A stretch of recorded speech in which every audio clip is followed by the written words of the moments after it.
Hey everyone, the Talking Dads podcast is brought to you by Little Scholars Early Learning Center. Whether your family needs infant care, a preschool program, or before and after school care, Little Scholars' highly rated Step Up to Quality programs provide quality early childhood education at an affordable price. Visit www.littlescholars.net to get in contact with an enrollment specialist and schedule a tour of any of their 5 Lake County campuses. Here's the deal. Talking Dads fans are getting a little bonus. Mention that you heard about them through our podcast, and when you tour, and you'll receive $25 off of your registration fee. Again, that's Little Scholars Early Learning Center, where children learn, play, and grow together. We are also brought to you by Pub Fredo Gastropub. Pub Fredo was voted Best Gastropub in Cleveland in 2019 by Cleveland Magazine Silver Spoon Awards. We love Pub Fredo. Their menu is chef-inspired, always pushing the limits of traditional pub fare. The other night I had a burger, I believe it was called the Pub Burger. It was incredible. Cooked perfectly. It was amazing. And you won't have a problem pairing your favorite item on the menu with their great selection of local craft beers, crafted cocktails, and of course, an amazing bourbon and whiskey selection. I went with the Bullet 10-year with my Pub Burger. All of this in a cozy, fun, come-as-you-are atmosphere. You can check them out at pubfredo.com and on Facebook and Instagram at PubFredo Gastropub. We are also brought to you by Marky Fresh Barbershop in Mentor, Ohio. Bro, I love Marky Fresh. It's the best, isn't it? Dude, I get cut there like every 3 weeks. My kid gets cut there every month Every and a now and half or then. so. Month and a half, 2 months, something like that. They do such a good job. The environment is phenomenal. Everybody's awesome there. Can I tell you a secret? I don't Please. even give a shit about the haircut. It is so much freaking fun going there. Just to hang out. Yeah. I have such Just have a good time. Every time, man. Yeah. You get caught. If you want to be in there, they're fast. Oh, yeah. Their whole app, everything, booking to get in, so it's so easy. convenient and easy, but you get caught up Oh, yeah. because you just want to hang out and talk with these guys. You know what the word is? Shenanigans. Shenanigans. So many shenanigans. You don't want to leave. It's so much fun. But honestly, they do a fantastic job. They really do. I look way better when I leave than when I get You in there. really do. I know. So, yeah, Marky Fresh. Yeah, book at markyfresh.com. Book, get in, stay fresh. What's up, everyone? Thanks for tuning in to another episode of The Talking Dads. This week's special guest is Angelo DiFranco, who came in and spent a couple hours with us in studio, drinking some good bourbon, and then also talking about fatherhood and health. We had a really good conversation about health, mental and physical, just making sure that dads are getting checked out, and if something's not right, going to figure out what that is and what you can do to change that. But then the parenting stuff was pretty cool. Talked about him and his wife basically starting their parenting journey during a global pandemic or really at the start of it. It was a really good conversation. We had a great time. Check it out. Let us know what you think, and have a great weekend. In a world where moms continue to dominate parenting authority and a father's role is minimized in society, 2 dads take on the toughest parenting topics on a weekly basis, all while drinking bourbon. They are the Talking Dads.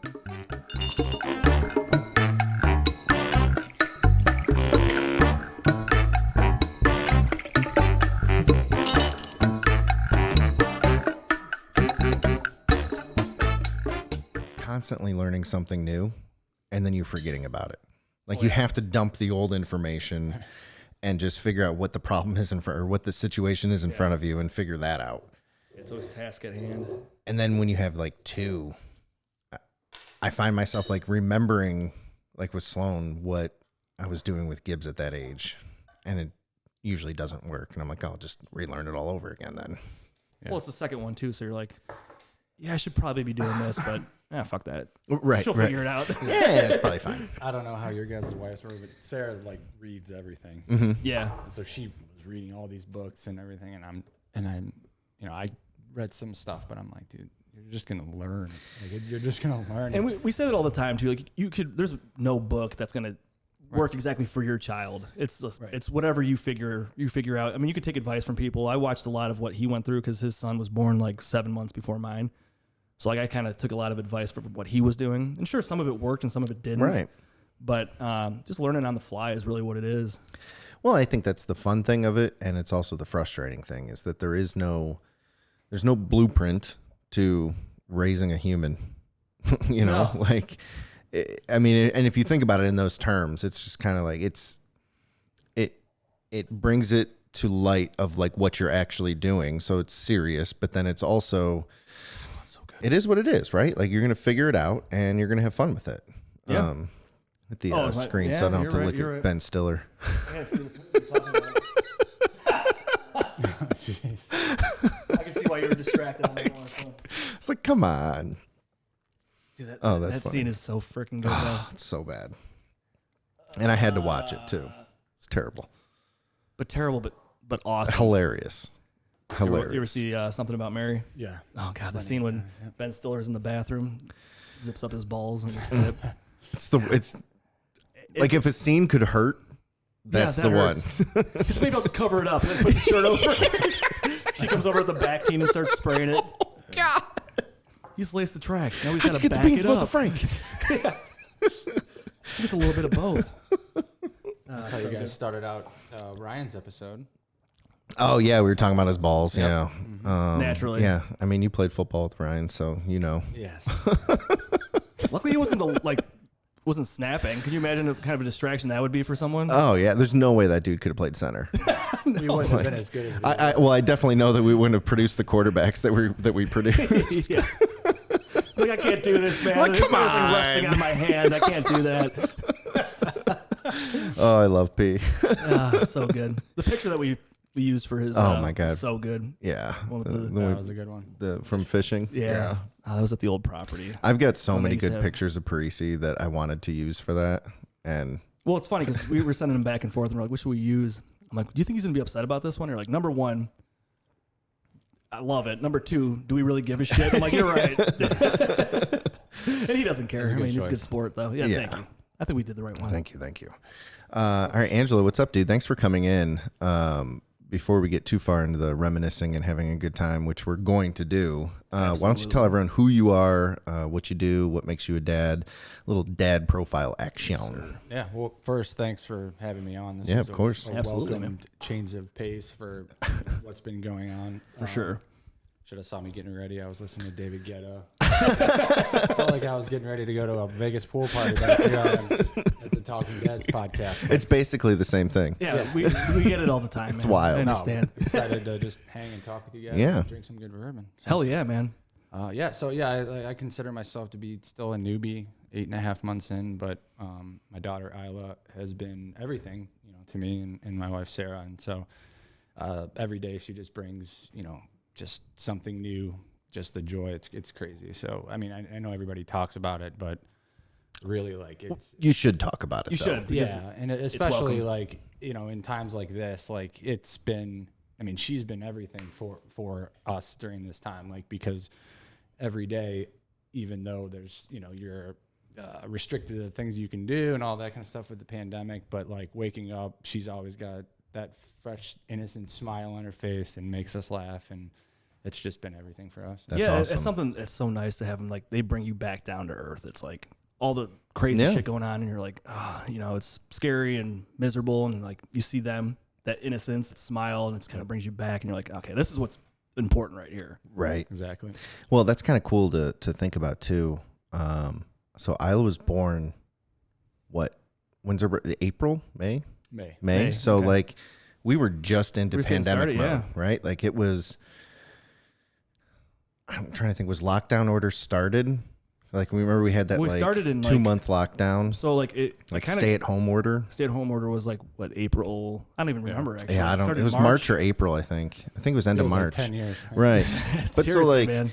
like for a lot of us, we were trying to adjust our current lives, but that was the big change. To whereas you guys brought in a baby, Yeah. and so I don't know if that's better or worse, but like I don't know, it would seem like almost a good distraction. Like on the other side of it, of course, looking back at the time, it was probably, I don't know, maybe you could talk about that a little bit. Like some of the stuff, it was definitely different to what we had originally expected going in. A lot at the beginning, when it was a time where they were, some states were having visitors allowed and some weren't. So Right. there was the thought, like, or the worry, at least for me, like, oh my God, am I even gonna be able to be in there? Yeah, like, yeah. Or if things get worse in Ohio, are they gonna? Yes, you can't be in the room or something like I was that. like, I can't imagine that can't happen. You were able to go? Yeah. Okay. So, Okay, yeah, good. I was able to go. We could only, she could have one person, obviously, so it was me, and then so it was a little different in the sense that we didn't have our whole family there. Right. I wasn't able to walk out and say it's a girl. And Yeah. some of that That's stuff something that I think you about.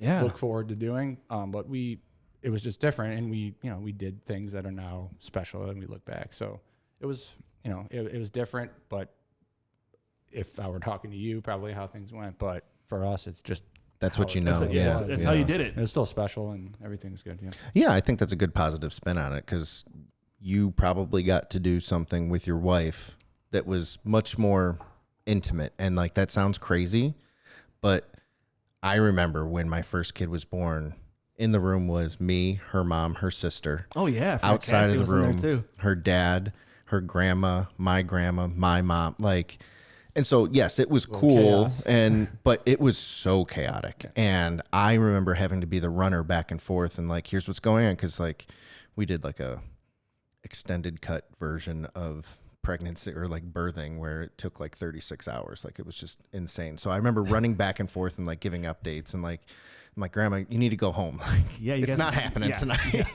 You know? I forgot about how long that took for you guys. Yeah. Man. Like, for us, it was quick. My kids didn't Not want to to come brag out. or anything. Yeah, they just hung out, man. I was kind of prepped for something like that because like so Chelsea was there for, you said like 36 hours before. Yeah, we went to the hospital Thursday night, and he was born Saturday afternoon. Oh my God.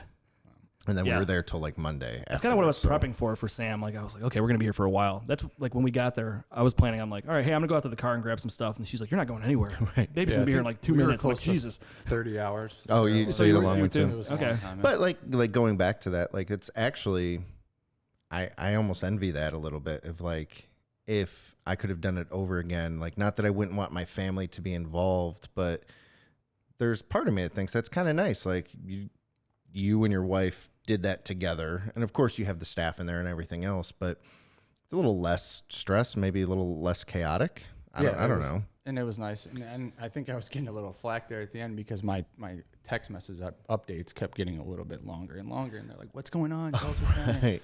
But I was just, to your point, living in the moment. And Right. Yeah, it was a that's nice good. opportunity to be able to just have that moment with her. For sure, man. And like, because in the back of your mind, you're like, okay, I got to make sure I update everybody.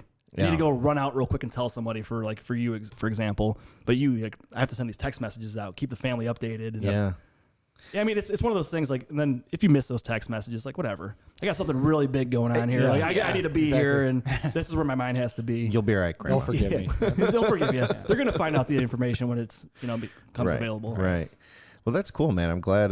So 30 hours, you said? Yeah. So was she induced or? Yeah. Okay, so it was just long. Like, she started having, I guess, home labor or whatever it's called. I don't Okay, know, but yeah. she started having it there, and I don't even know if that's the right term. I'll probably get yelled at from my None of us really know. I don't think. sister-in-law. It's just, who's a We're not doctors pediatrician. here. we just sit there and we're like, are you ready to go? All right, let's go hop in the Yeah, car. but so it started at home, but it was to the point, and at the time she had been working at home, so it was to the point where she felt like she could do her shows and work, and so we did that. But prior to her show starting, she had prepped the car. We got everything ready just in case we needed to go. And she did her 11 o'clock show, and she's like, "Yeah, I think we should go in." So we went in. We got there. She did the show and then went. Yeah, That's Good awesome. for her, man. That's we awesome. got there at midnight, and then the rest is history. Yeah, right? Like, and Can you that's- even imagine being like, say we had to do something like that? Like, we're going to be giving birth. Like, bro, I'm going to go to work real quick, get this out of the way. I'm taking off a minimum of Oh, 2 yeah. weeks prior Prior so to, I I'm can like- relax. Oh, I don't feel good. Women are crazy, man. Yeah, they're they're tough, man. different breed, literally. Yeah, we can't do that kind of stuff. We act all tough and everything, but man, like I've said before, I have a cold or like a stomach bug. I'm like, oh, I don't feel good. Yeah. Babe, can you give me some soup? Yeah, Well, what's worse is like when you start to have more control over what you can do, and I say that in like you're a little bit further off in your career or whatever it is, and you can say, well, it's okay if I take some time off. Yeah. And like when it becomes okay, I don't know. I caught myself a lot of like, not so much anymore. I'm kind of back to where it's just like, all right, grind it out, do what I need to do. But like there was a while there where I was like, centers are good. I'm going to go ahead and take a couple days off. Yeah, and, you know, and it's just like, that's not good for anyone. No, it's not. I'm not setting the example that I need to. Yeah. Because you could fall into I would get lazy. I would get super lazy. Well, yeah, it's easy to. Yeah, but, Yeah, like I had with Ben, I had the option. So my son, Ben, my second born, had a lot of problems. And I had the option to take the time that I needed to take. But at the same time, in the back of my mind, I'm like, I got to get some shit done. Like, I got to be at work. Like, they're like, just take the time. Don't worry about this. But at the same time, I'm like, I need some sense of normalcy. Like, I need to still work and do what I have to do because. But at least you know that they value you enough. Yeah, absolutely. And they gave me the option. Yeah.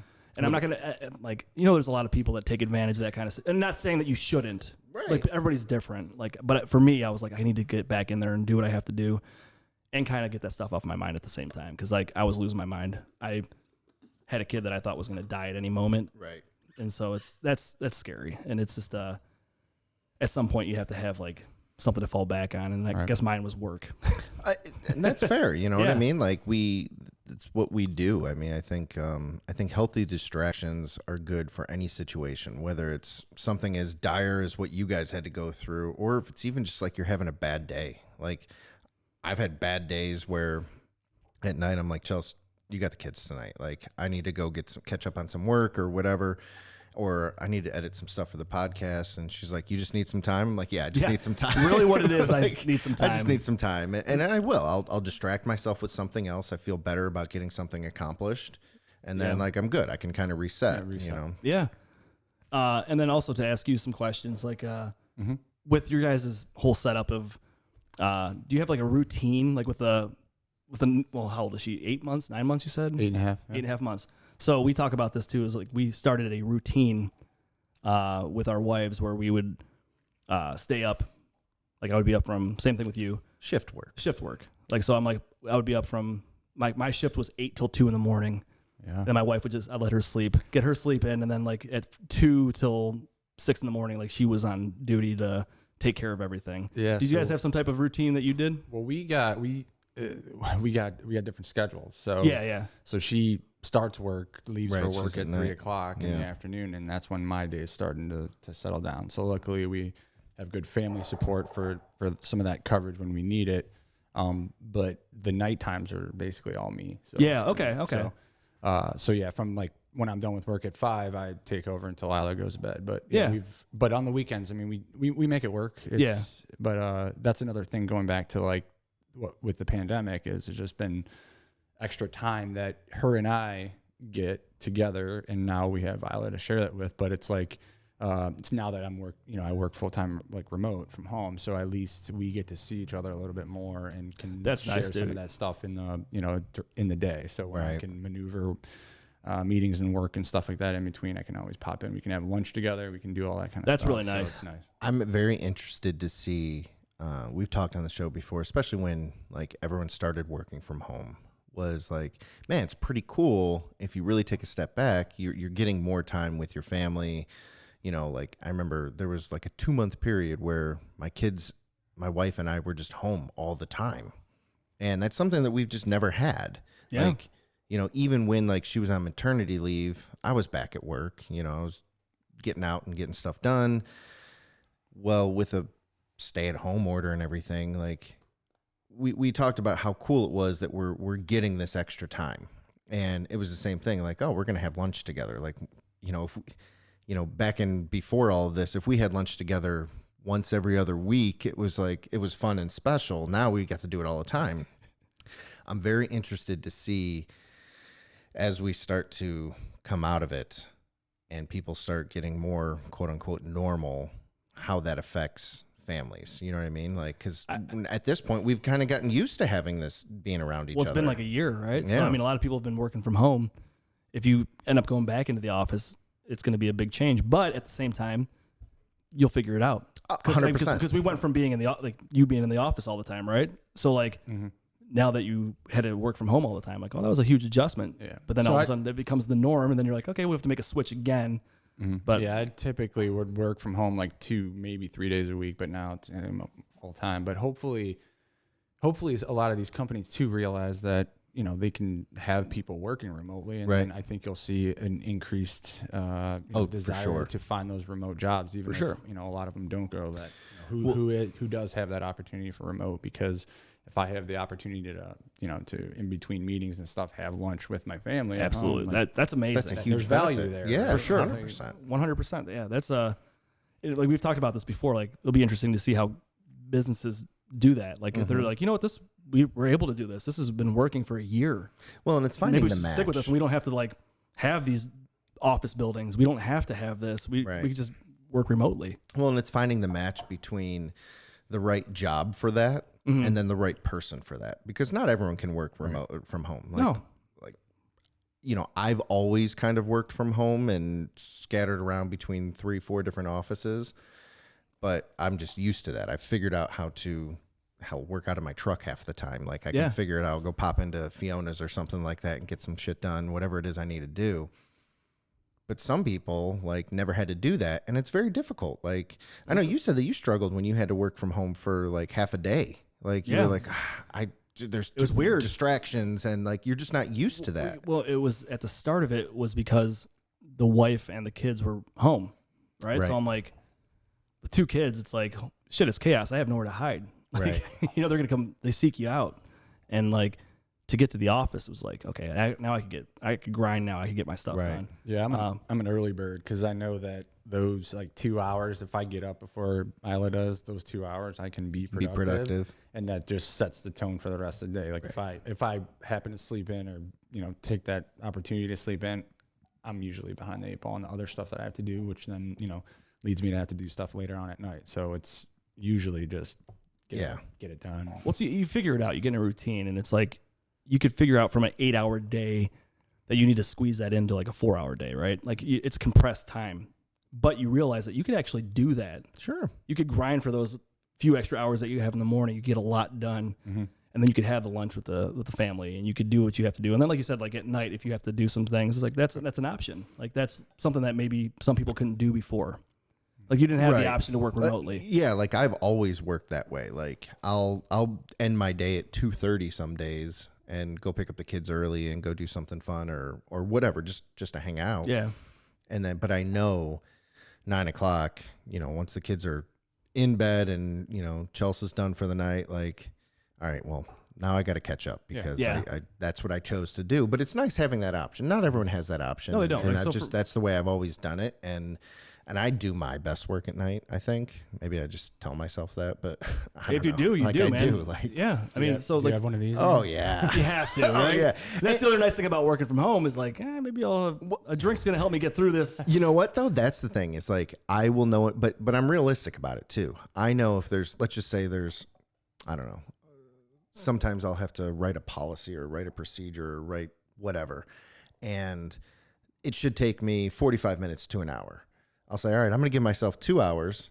I'm going to pour myself a drink and I'm going to knock this out and I'm going to be happy with it. I'm okay with that. I'm using my own time to figure out the best way to do it that I'm not like miserable doing it. But you're at home. Right. You're not the office drinking. Right. Right. To be clear. We're at home. It's safe. We're good. It's acceptable. Right? Yeah, it's acceptable. You're home and no one sees it. You're good. As long as you're not on a Zoom call. Right. You're sitting there's like on a Zoom call. You're like, hey, what's up, guys? Pouring a drink. You're not doing a podcast. Good morning, everybody. Ian, it's 9 o'clock, dude. You need to chill out. You're in your boxers. Yeah. Oh, oops. Yeah, but now we can see below the waist. You're good to go. But at the same time, think about people that are like an outside salesman. Mm-hmm. Like you can't go into see customers. Right. Like I can't imagine what that would be like. You know what I mean? Like you're going out and you have to. Usually your job is to go on site or go to another company and be like, hey, I'm trying to sell this. You know what I mean? Like, can you imagine how difficult that has to be? I mean, that difficult has to be, or better. Like I look at or you it could some do it as ways a phone call like, or a Zoom call, you're right? So I mean, getting- so you're still doing it. So at the same time, you don't have to go drive out there. Yeah, just do a Zoom call. Your with them. drive time, and which can be relaxing too. It's all different, right? Like, But you figure it's that it out, adjustment, like you said, you figure it out, and we'll figure it out again when it things when it goes back to normal, or but it'll be interesting to some see how version of normal. how companies, some version of it. Yeah. But I think like you said before, like a lot of companies will realize that okay, well we could do this remotely. We don't have to do it the old way. Right. So we'll stick with it. Yeah, that'll be very interesting to see, and you're already starting to see it, right? Yeah. Like, there's no reason to rush.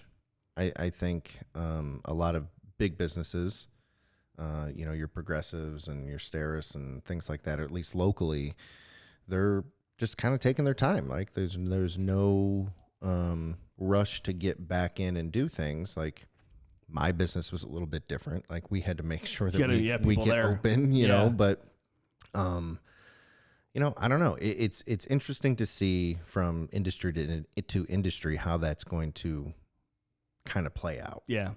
Because I think it'll have a big impact on, I always look at it from the childcare perspective. The longer people are working from home, the longer we go back to where like the community need is just not as much. Because people are figuring out how to work from home plus have their kids at home. And that's a good thing and a bad thing. And I think it varies from family to family and whatever. But I know that's been a big change for us, is figuring out, okay, so like right now we're getting a lot of people that have been notified that like in March, they're going back into the office. And so we're getting these calls and like, hey, we want to come back. We need to be back in March. I'm like, okay, figure that out now. Yeah, well, like, you gotta start figuring out, you gotta make space. Yeah, it's been intense. Do you guys have a ton of space or? Depends. Like, I have no spaces for like infants and toddlers, but preschoolers are still, and again, you're talking about ratios, right? Like, infants and toddlers are just tough because there's one teacher to 4 kids, 5 kids, Yeah. Whereas preschoolers, we typically have 10 to one teacher. So there's just a little bit more wiggle room there. All right. Yeah. Yeah. I try to keep Isla outside of the office if it's a client call, and then if it's an internal call or something like that, because I typically hear kids all the time on our internal calls, but then I get on a client call and the client has a kid, so you're right. Everyone's dealing. But with everybody's dealing with it, because right. I hear it all the time. I'll be talking to like an engineer and he'll be like, you hear his kid screaming in the background. He's like, I'm really sorry about that. I'm like, dude, it's fine, man. Yeah. It's not a big deal. We're good. It's all good. Like, we're all doing it, man. Right. It's fine. Well, I think that's the other cool thing about just like society adjusting, right? Like, can we be as productive, and how you define productivity is going to be based on your business, your industry, whatever. But can we still be productive and still be humans and understand that everyone's got shit going on, right? Yeah, like, we're still getting the work done. right. It's still, everything's working out. It's fine. You figure out a way to do it and you just do it. Yeah. And I can relate to you, by the way, about the wife on a different schedule. Yeah. Like Tuesdays and Wednesday nights, like it's not every day. So you have what, like 5 days a week where you have that, where you're from 5 till Monday bedtime? through Friday. Yeah. So I'll get out of work and I got to go pick up Sam at school. Then I have to go get Ben from the babysitter. And then I deal with the whole dinner thing and then putting him to bed. And it's tough, but that's what we've been doing since the beginning. Like, since my wife's been back at work full time, it's like, okay, so a couple nights a week I have to do that. And plus the weekends, I have to do that on Saturdays, where I'm like, Yeah. it's all me. But it works though. Like, you figure it out. You make it work. And that's the whole thing we've talked about before about it's a team thing, like, right? You do it, you adjust to it, and that's how your lifestyle is, and it works out. And everybody's different. Like, you have, like, where you and Chelsea are home around the same time, right? And for the most part, typically get the kids. So we work it out to where I'm not a morning person. I'm just not. It takes me a while. I got to have a good 2 cups of coffee before I'm functional. Like, if I need to be, of course, I snap into, dad mode and do what I need to do. But typically, like, she's good. She gets the kids up and gets them ready to go, and I help get them in the car. They go. Then I can sit there and have my coffee and, like, start my day. Yeah. But then I usually end my day a little bit earlier so I can get the kids, get them home, by the time she gets home from work and everything. So that way when she comes home, like, we can have dinner and, do whatever activity that we have on that day.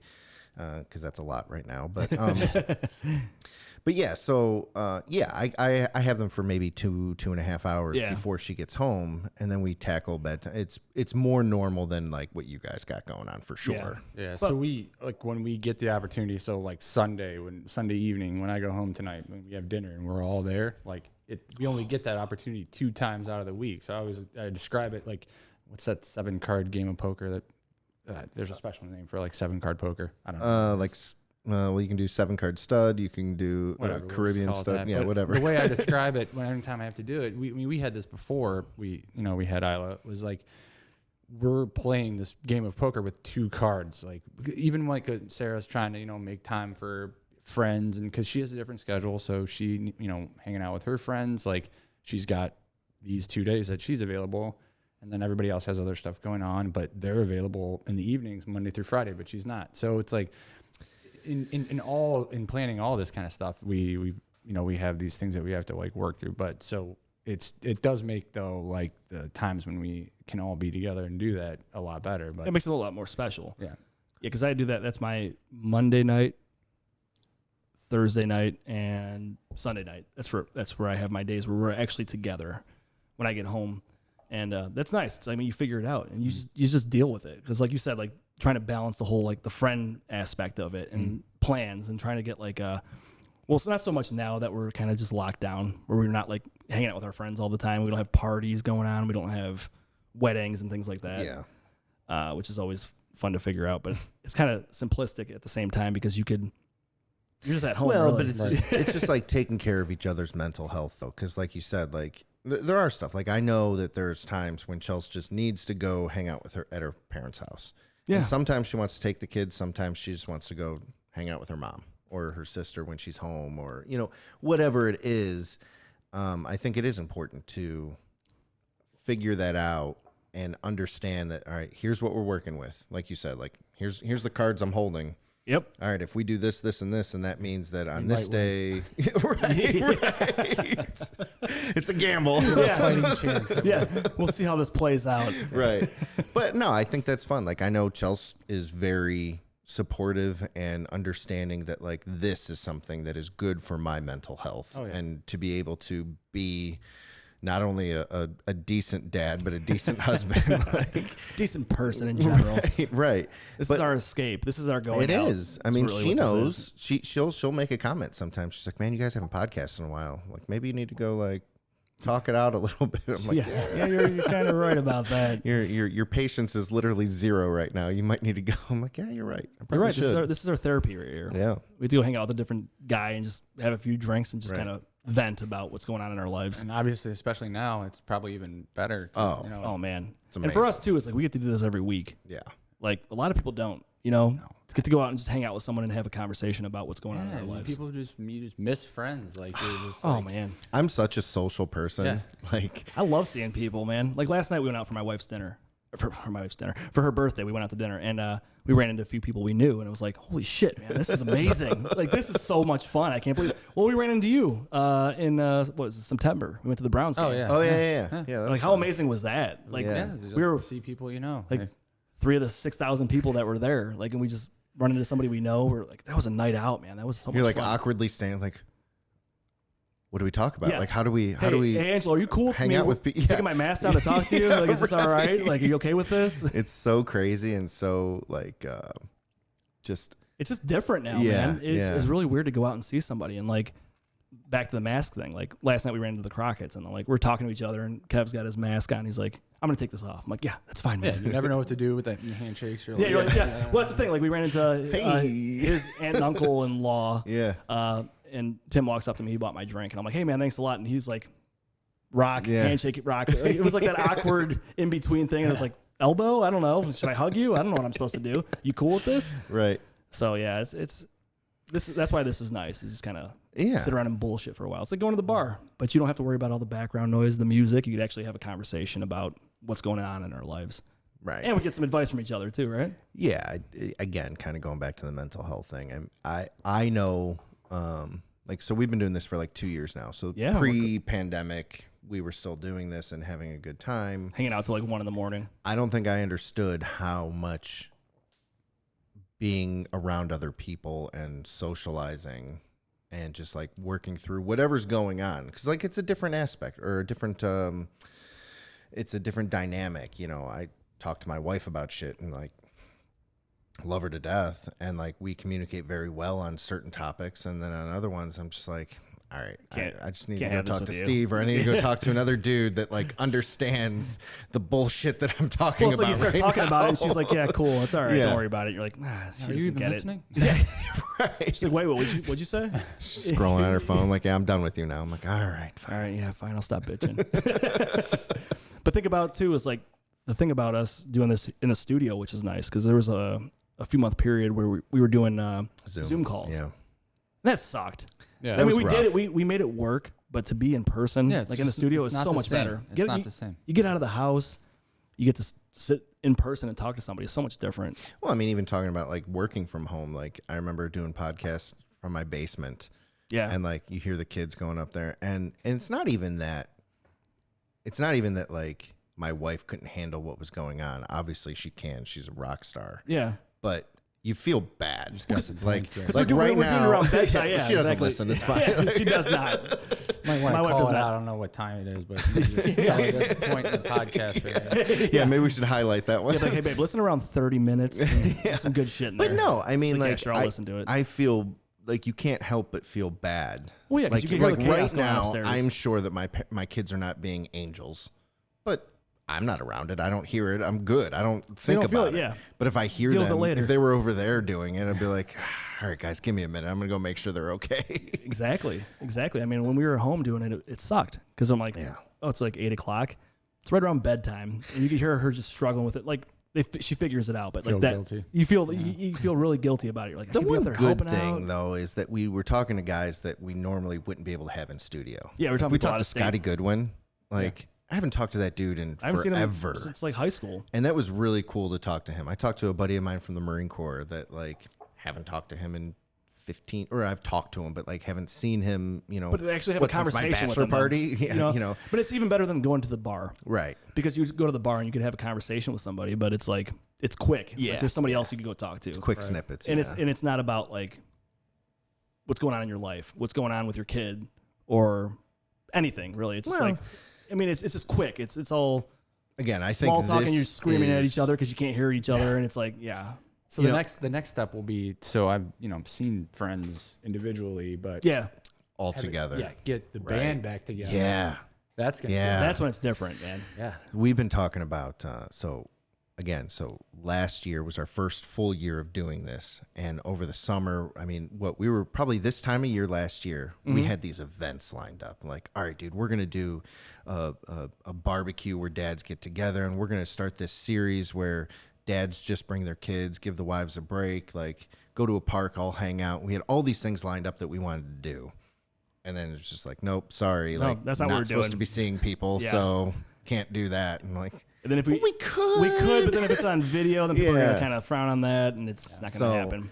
So like we pretty much just like canceled everything that we were talking about doing, and we're really hoping that this summer like we can start to do a little bit more of that, so that way, because again, I think everything that, at least from my perspective, that we're trying to do with the podcast is normalizing dads being, number one, more attentive and more influential in the parenting of their children. Mm-hmm. And then the other side of that is, and not being like weird about it. Like, this is cool. Like, you should be part of your kids' lives. You Yeah. should be. It's not all the mom. It's cool to show affection to your kids. It's cool to be the one that is the voice of reason and doing that as a team versus, oh, I go to work. You know what I mean? Yeah. Like, that's just not the world that we live in today. And there's no reason that we should be ashamed of that. Not at all. Like, it's a blessing. It's an opportunity to have an impact on your kids' lives. And I think that's only going to be good for the kids. I mean, Absolutely. I'm here to tell you, in the childcare industry, like, it's a good thing It's for very the important. kids. Yeah. And I think that once things go back to normal, we could do those activities where it's like, hey, honey, I'm going to take the kids by myself to go meet up with Ian and his kids, or, anybody. That's going to be so much bigger. Oh, To yeah. be like, hey, honey, go get a manicure. Yeah, go out with yeah, the girls. yeah, Go yeah. grab some drinks. Go do something fun. Like right now, you don't really do that. You're not going out with Right. the guys, or you're not, or vice versa. You're not going out with the girls. Starting to just a Tiny tiny bit. But And it's like you're not with the kids though. But It's remember, like, we had the taste of that in like summer. yeah, we had a little bit Like, of. there we was had a couple small weeks window. where like people were out and like we're like, oh, and then it's just like boom, back. Well, it's funny too because when it first started, you see like the people having parties, Like I'm driving down, like it was like around like Memorial Day, and you see like these big parties going on your street. You're like, man, these people are getting crazy. Man. Look at these wildcats. Look at these people. They're getting crazy over here, man. There's like These 5 young cars at that house. whippersnappers. Like I got my neighbor across the street. It's a young couple, and they have like their friends over, and I'm like looking out the window. I'm like, honey. I'm gonna call her honey. I'm like, Liz, look at they're it's like 11 o'clock and they still have people over their house. I'm like, with my binoculars. No, it's like they're getting crazy over there. And then you see the cars in the morning, like they had a sleepover. Can you believe that? I'm like, how old am I? Like I was doing that not that long ago. Right. And now I'm like the old guy watching yeah. my neighbors, seeing what they're doing. You said that when we were over at the house, we were watching the Browns game. And you were like, oh my God, look how many cars are over at that. Oh, that was the one thing. Like I watched the Browns game with DiFranco.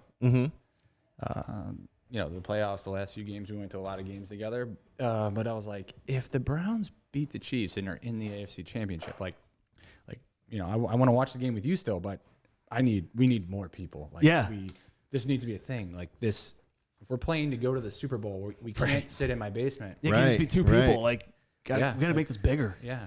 Can we talk about the Browns for a minute? Well, Go ahead, finish your thought. Finish your thought. We kind of did that with the Ohio State game, Clemson game. We went to Raju's house, and it was like 5 of us there. Yeah. But it was like, man, this is amazing. Yeah. And it was funny watching like how it all played out. Like we were all hanging out, and it was like diarrhea of the mouth. We're all just like so excited to be with our friends.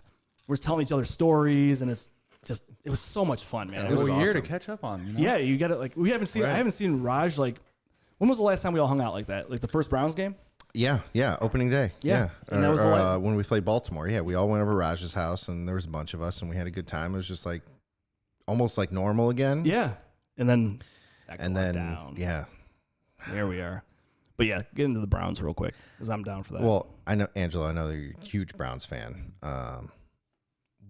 So we are 3 weeks now removed from making our exit. 2 weeks? There's only been 2 weeks. 2 weeks. Yeah. Jeez. Feels a little bit longer. How are you feeling about the season in general now that Super Bowl's set and like it is what it is? Yeah, so I mean it was another step in the right direction. But to be honest, I had a hard time watching that game last week just because of how our game that should have been played out and how it ended, and you know that fumble and helmet to helmet there, that call. Yeah, so I had a hard time watching it, thinking like we should be playing in this game, and then also it kind of rubbed some salt in the wounds just how Buffalo had showed up. Like they didn't show up. So, I mean, like I feel like we would have smoked Buffalo. We could have. And so looking at it that way, it's like right. Should be in the Super Bowl. It's hard. It's so hard to think. Like you hear people talking about, like you should be very positive about how the season went. I'm like, yeah, but I'm not satisfied. Yeah, because I think we had it in the palm of our hands, and if you could have just had that last drive, put the ball in Baker's hand. Yeah. And that's the other thing that hurt too is like we didn't get that opportunity. It's one thing if you would have made a drive and you Jesus, man. I mean, yeah. If you'd have had that opportunity, you make a drive, and if it didn't work out, then all right, there's nobody to blame, but you know we just didn't get it done. Yeah, but it's like, we didn't have that opportunity. You let freaking Chad Henne run for 13 and a half yards, and it was slow motion. No, but I honestly think though that team has the same mentality in that they're not satisfied. That's what it seems like. It's like the first. I mean, I've been an optimist for all the years. Well, yeah, we're all still Browns fans, we're all right? still Browns but seriously, like the makeup of that team and Baker and Jarvis and those guys. Yeah, like, I really feel like it feels different, right? They have that same salt in their mouth. Like they're working hard right now. Yeah, right. I truly believe that. So I think that, and especially now we got the coach. Like I do think that the sky's the limit for us. I agree. So too, I think you get some defense, man. We work on that. Yeah, that draft should be defense. Andrew Berry's a smart guy. Stefanski's a smart guy. These guys definitely have it figured out. I think I have full confidence in what they're going to do in the draft and the offseason. I would agree. I think it for the first time in a while, it seems like instead of trying to be the smartest people in the room, they just are. Yeah. You know what I mean? Like you got these Ivy League guys that are in there, and like, look, I know a lot of smart people that didn't go to Ivy League schools, but these guys are legitimately smart. Right? Yeah, like you're confident in what they're going to do. And the leadership, I think, that Stefanski brings to the table, like, I'll be honest, I was not a huge fan of the Stefanski hire.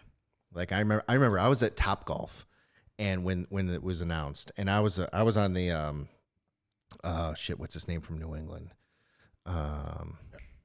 McDaniels, Josh McDaniels. I was on the Josh McDaniels train. I was like, you know what? Because you were watching it too. Because they're like, okay, he's on a flight going to Cleveland. Like, this is it. They're gonna hire him, and like that's I was ready for it. And then it was like Stefanski. I was like, are you kidding me? I had the same thought too. This offensive coordinator's been a coordinator for 1 year.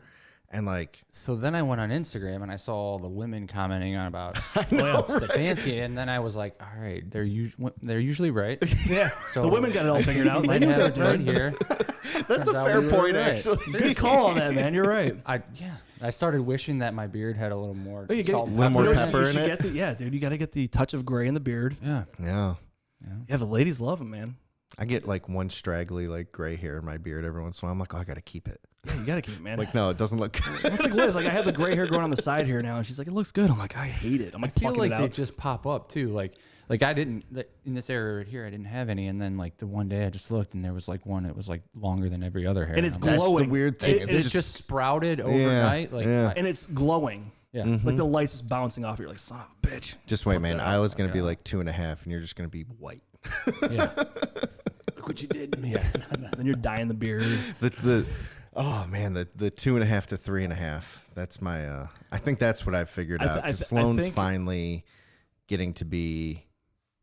Maybe I'm just figuring her out more. Yeah. But she's like 3.5 now, and I'm like, okay, we're good now. Like, but for the last year, man, she's just been a when you get, so people are like, oh, terrible twos. I think 3 was like, was the worst. 3 was so tough with both my. Well, Sam was a nightmare. Like sinking in my chair here. Yeah. it happens. That happens. You can. You need to raise that up if you want. From like, you know. Oh yeah. But I was gonna say you're a tall guy. You're a tall guy, so you need to can't move lift that up if it's better for you. But like, yeah, man, 3-year-old man, it was brutal. It'll as soon as he hit 4, it was like, oh my god, he's so much better. So let me ask you this: like, for the first 8 months, was there a bone in your body that thought that you could have the terrible twos? Because knock on wood, wherever it's at, I don't know. Like, Isla just feel like. I can't remember the last time she woke up in the middle of the night. Like, she sleeps for 12 hours all the time. That's gold. None of that good matters, for you. or I don't know. Like, so I remember with Gibbs. So here, actually, I can't answer that. With Gibson, he was not the best sleeper initially. For the first like 3, maybe 4 months, I remember being very, very frustrated and like wanting to punt him out the window. Like, I was pissed. Like, it was awful, right? And then all of a sudden he got it, right? And I was like, okay. Then like that up to about a year, I was like, oh man, this kid is great. He sleeps great. He's a happy kid. He's funny, all that kind of stuff. With Sloane, she was an angel. She slept great right away. And that's part of it was us understanding how to sleep train and just like getting it done. Yeah, and you got to figure it out. When she hit like 2.5, 2 years and 8 months, somewhere in that range, she became this little diva that like would intentionally piss off her brother, would intentionally throw fits. Well, that's number 2 in general, though. The You're second right. child You're is right. like, So there's still hope. Maybe. yeah, there is. Yeah, I mean, look, I think it's fun to talk about that. And the reality is your situation is going to be different than mine, different than Steve's, and it's all about how we handle it. I think that there's some comedic value in understanding, like, every stage is temporary. And so whether you want to admit or not that, like, there could be a terrible 2s, just realize that 3s are worse. Well, that's what you hear from everybody, right? You hear like, the 2s are the worst, terrible 2s. It's like, no, it's the 3s. Sloane was an angel at 2. Like, yeah, she was the best. Sam was great. He was always a good sleeper. He was phenomenal. Like, it was low maintenance. It was great. And then 3 hit, and it was like, holy shit. Like, I said it so many times. I'm like, I want to throw him through a wall. I cannot handle this. I'm gonna lose my fucking mind. And both of us were like, consumption started going on. Right? Yeah, for absolutely. sure. And from a girl perspective too, Sloane, right around 3 years old, started deciding that she liked what she was wearing or not.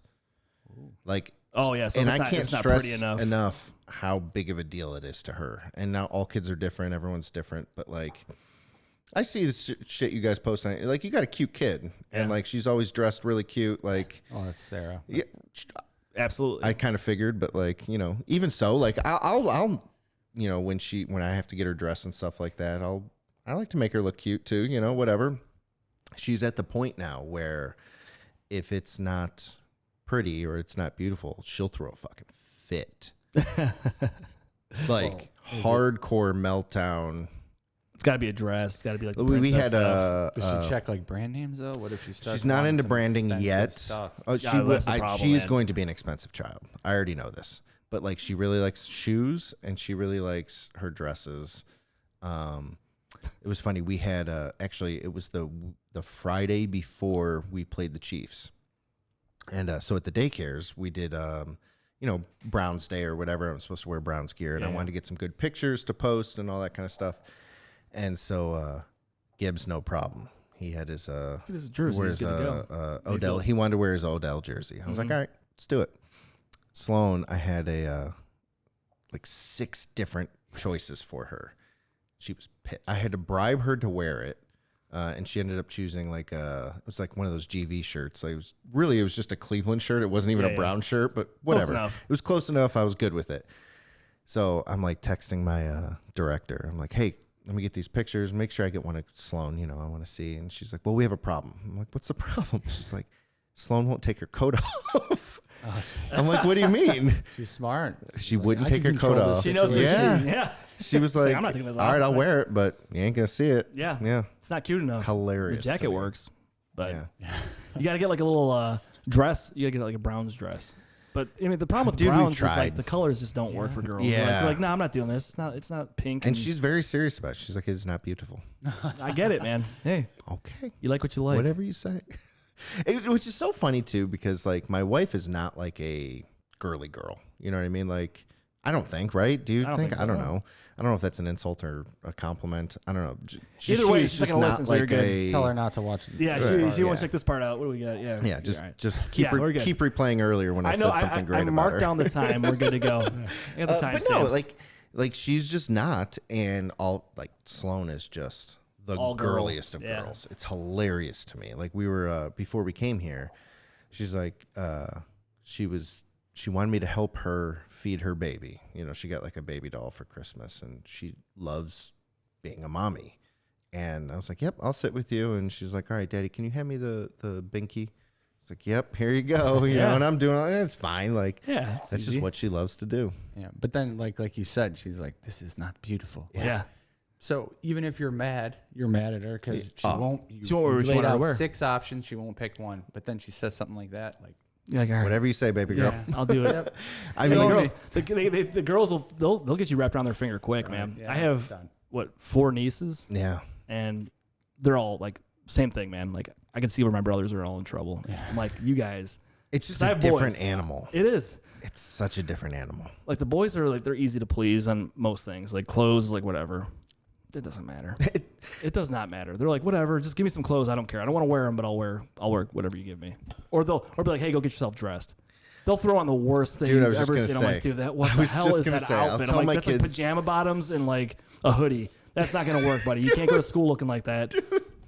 It was yesterday. Yesterday was Saturday, right? Yeah. And I had to get the kids ready, and I told them both to go pick out what they wanted to wear. Mostly because I know Sloan will take forever, but Gibbs comes down literally 2.5 minutes later, and he was wearing basketball shorts and like this like long sleeve T-shirt that was like a 3T, which he's in like a 5-6T right now. It was so short and like a belly shirt on him, and he just went right back to playing with his Legos. And I'm like, dude, Like, he's like, what? I got dressed. I'm Yeah, like, like, does it honestly work, dude? Come on. I'm like, I'm gonna get in trouble if I show up with you like this. Yes. If I go out in public, mom's gonna kill me. Meanwhile, She's like- Sloan's up there like clothes everywhere, figuring out exactly like what she's she a wants to teenager wear. trying to figure Yeah, out what she- literally. getting ready for school, trying to get him out the door. It's like, hilarious. oh my god. That's the nice thing about like going to like St. Gabe's. Like they have a uniform. They Dude. have to wear that. So- That's all you're gonna wear. eliminating choice. So here's the thing, though. So we actually just registered Sloan for Junior K for St. Gabe's. Mm-hmm. And so we're trying to get her excited about it. She's like, yeah, I get to go to Gibson school. She's all excited. And then my wife, shows her the uniform. She's like, yeah, you get to wear a uniform. She goes, Not going. I am not wearing that. Good luck, dude. Like, well, Sloan, you have to wear that. She's She's like, not princess dress. I'm not wearing that. Well, She's 3. And that's what you're dealing with, man. we've got like 5 months now to figure this out because it's going to be a problem. She's 3. Think about when she's I in know. like elementary, junior high I school. know. It's gonna be like, hey, honey, this is cute, right? Nope, not doing that. You're gonna be in big trouble, man. It's hilarious, man. Well, I mean, I guess boys could be the same too, and it's like you said, like name brand things. Yeah. When they figure that out, Nike's cooler than. yeah, it's Yeah. like, you gotta have to check Yeah. on it. Like Sam started to get like, is it? if Nike, Well, he just he's- got them new Kyries. he did. I took him shoe shopping the other day because his feet are growing constantly. Like everything is just, he grows out of it instantly. So I took him shoe shopping, and I picked out some shoes, and I'm like, all right, these.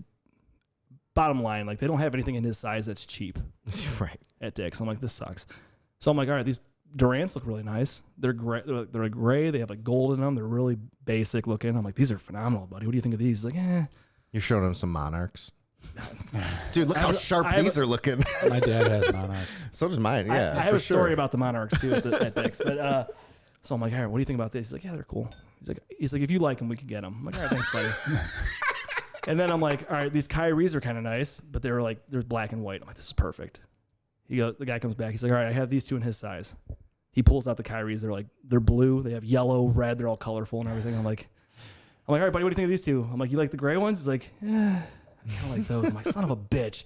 I said to my wife, she's like, okay, well, I guess they're cool if he Yeah. likes them. It's fine. They're awesome shoes. They're cool shoes. I've never, growing up, I don't know about you guys, but I never had shoes like that. Oh, No.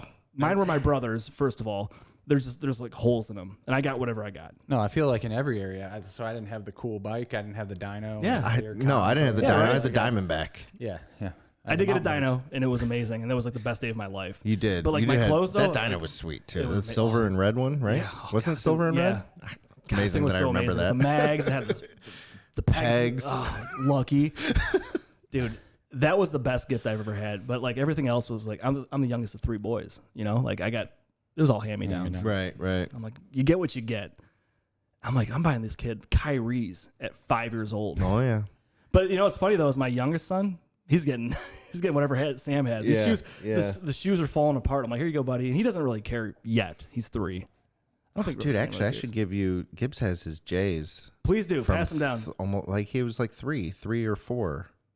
Ben could probably wear them. Yeah, there you go. Because like I was actually going through some stuff. You know, we're moving. Well, who was giving you all those shoes? This guy was getting like Mandy.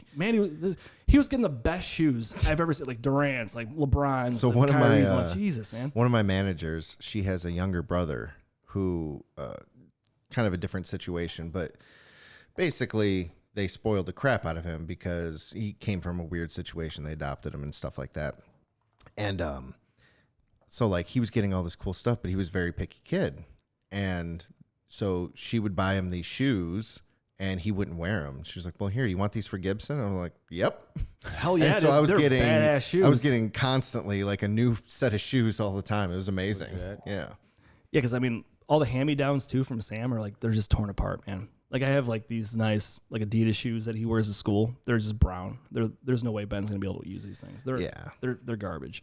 But back to the Air Monarchs, right? So I'm like, hey Sammy, listen, we got your shoes. And he had to wear them, by the way. I couldn't take the box out of the store. He had to wear his new shoes. He's running around like, look how fast I am. That's how I was. He's like, look how fast I can stop. I'm like, this is amazing, dude. I'm like, you need to chill out because you're gonna hurt yourself. Sure enough, after I told him that, he runs and he goes to stop, trips, smacks his head like on one of like the mannequins and like the leg falls off. And I look over at him like, dude, he's like, no, I'm fine, Dad. I'm fine. I'm like, okay, cool.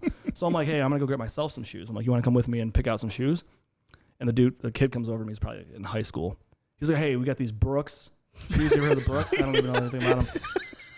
He's like, we got these Monarchs and then this and that. I'm like, hey, What a man, salesman. I'm like, I don't have a cane. I'm like, dude, I'm like, come on, give me a break, dude. I'm like, listen, I'm at the point where I'm like in between like these awesome Nike shoes right here, like you might wear them, and then these Monarchs. I'm like, I'm not quite here yet. He's like, oh no, he's like, I feel you, dude. I got you. I'm like, all right. I'm like, what are the kids wearing these days?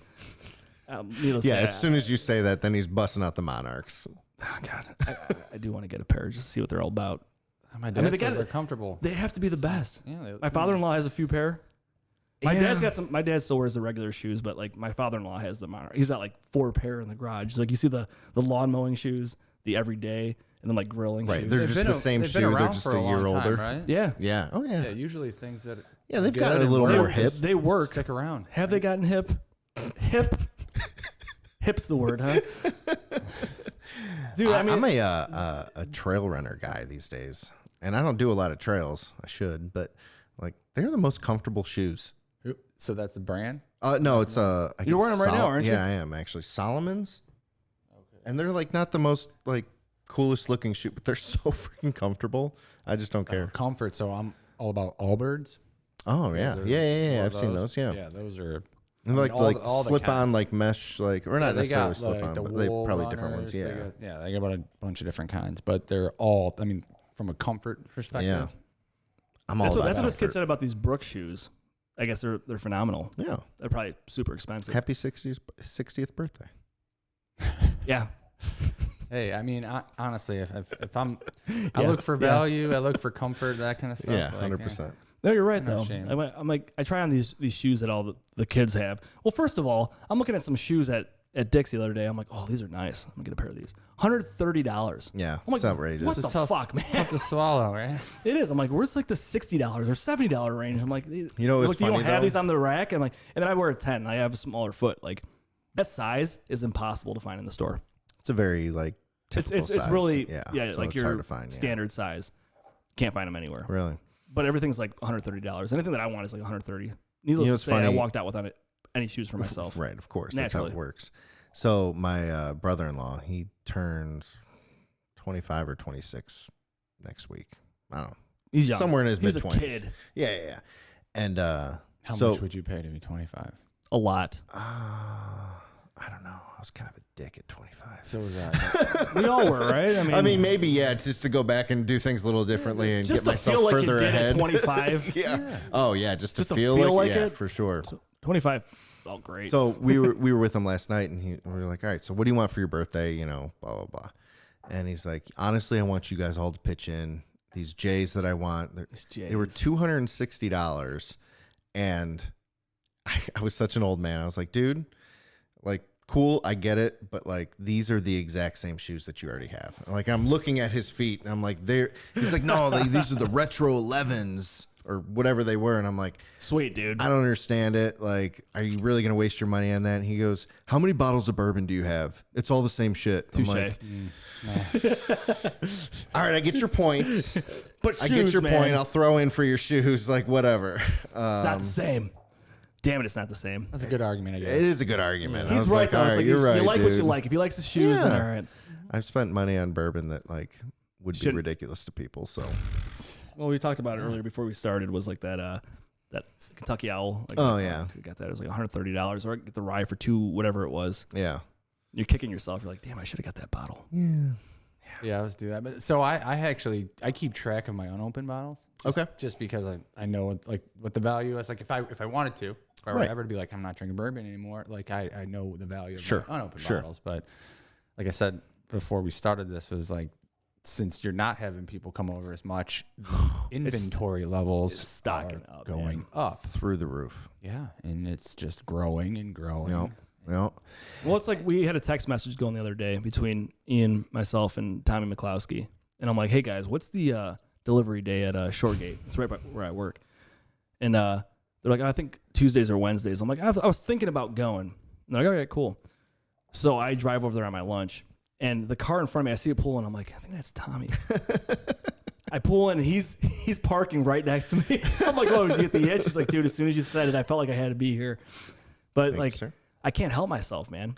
Like when you get that the idea of going to go for the hunt, man. Like Yeah, it's fun. It's fun. That's our hobby, right? Like you're like, okay, You just see what's out there, and you're like, you find something good, you're like, fuck it. here's I'll the pick a thing. So bottle. like you're right, and since for the last year, there just hasn't been nearly as many situations where the boys are coming over and you're gonna watch the game and you're gonna go through 2 bottles. yeah, Like we used to do that all the time. We'd have a Big Ten championship game on or something like that, and we'd be down at my bar, and I would have like 4 empties, that were half full or something like that. Yeah. It's like, all right, Just sweet. go- I you got go rid of through it. some of these, and Now we can replenish, and we just haven't had that. No, man. Right. I think the last time I had anybody over my house, well, you guys came over for the Browns game, but before that was the summertime. I had Perry come over. Yeah.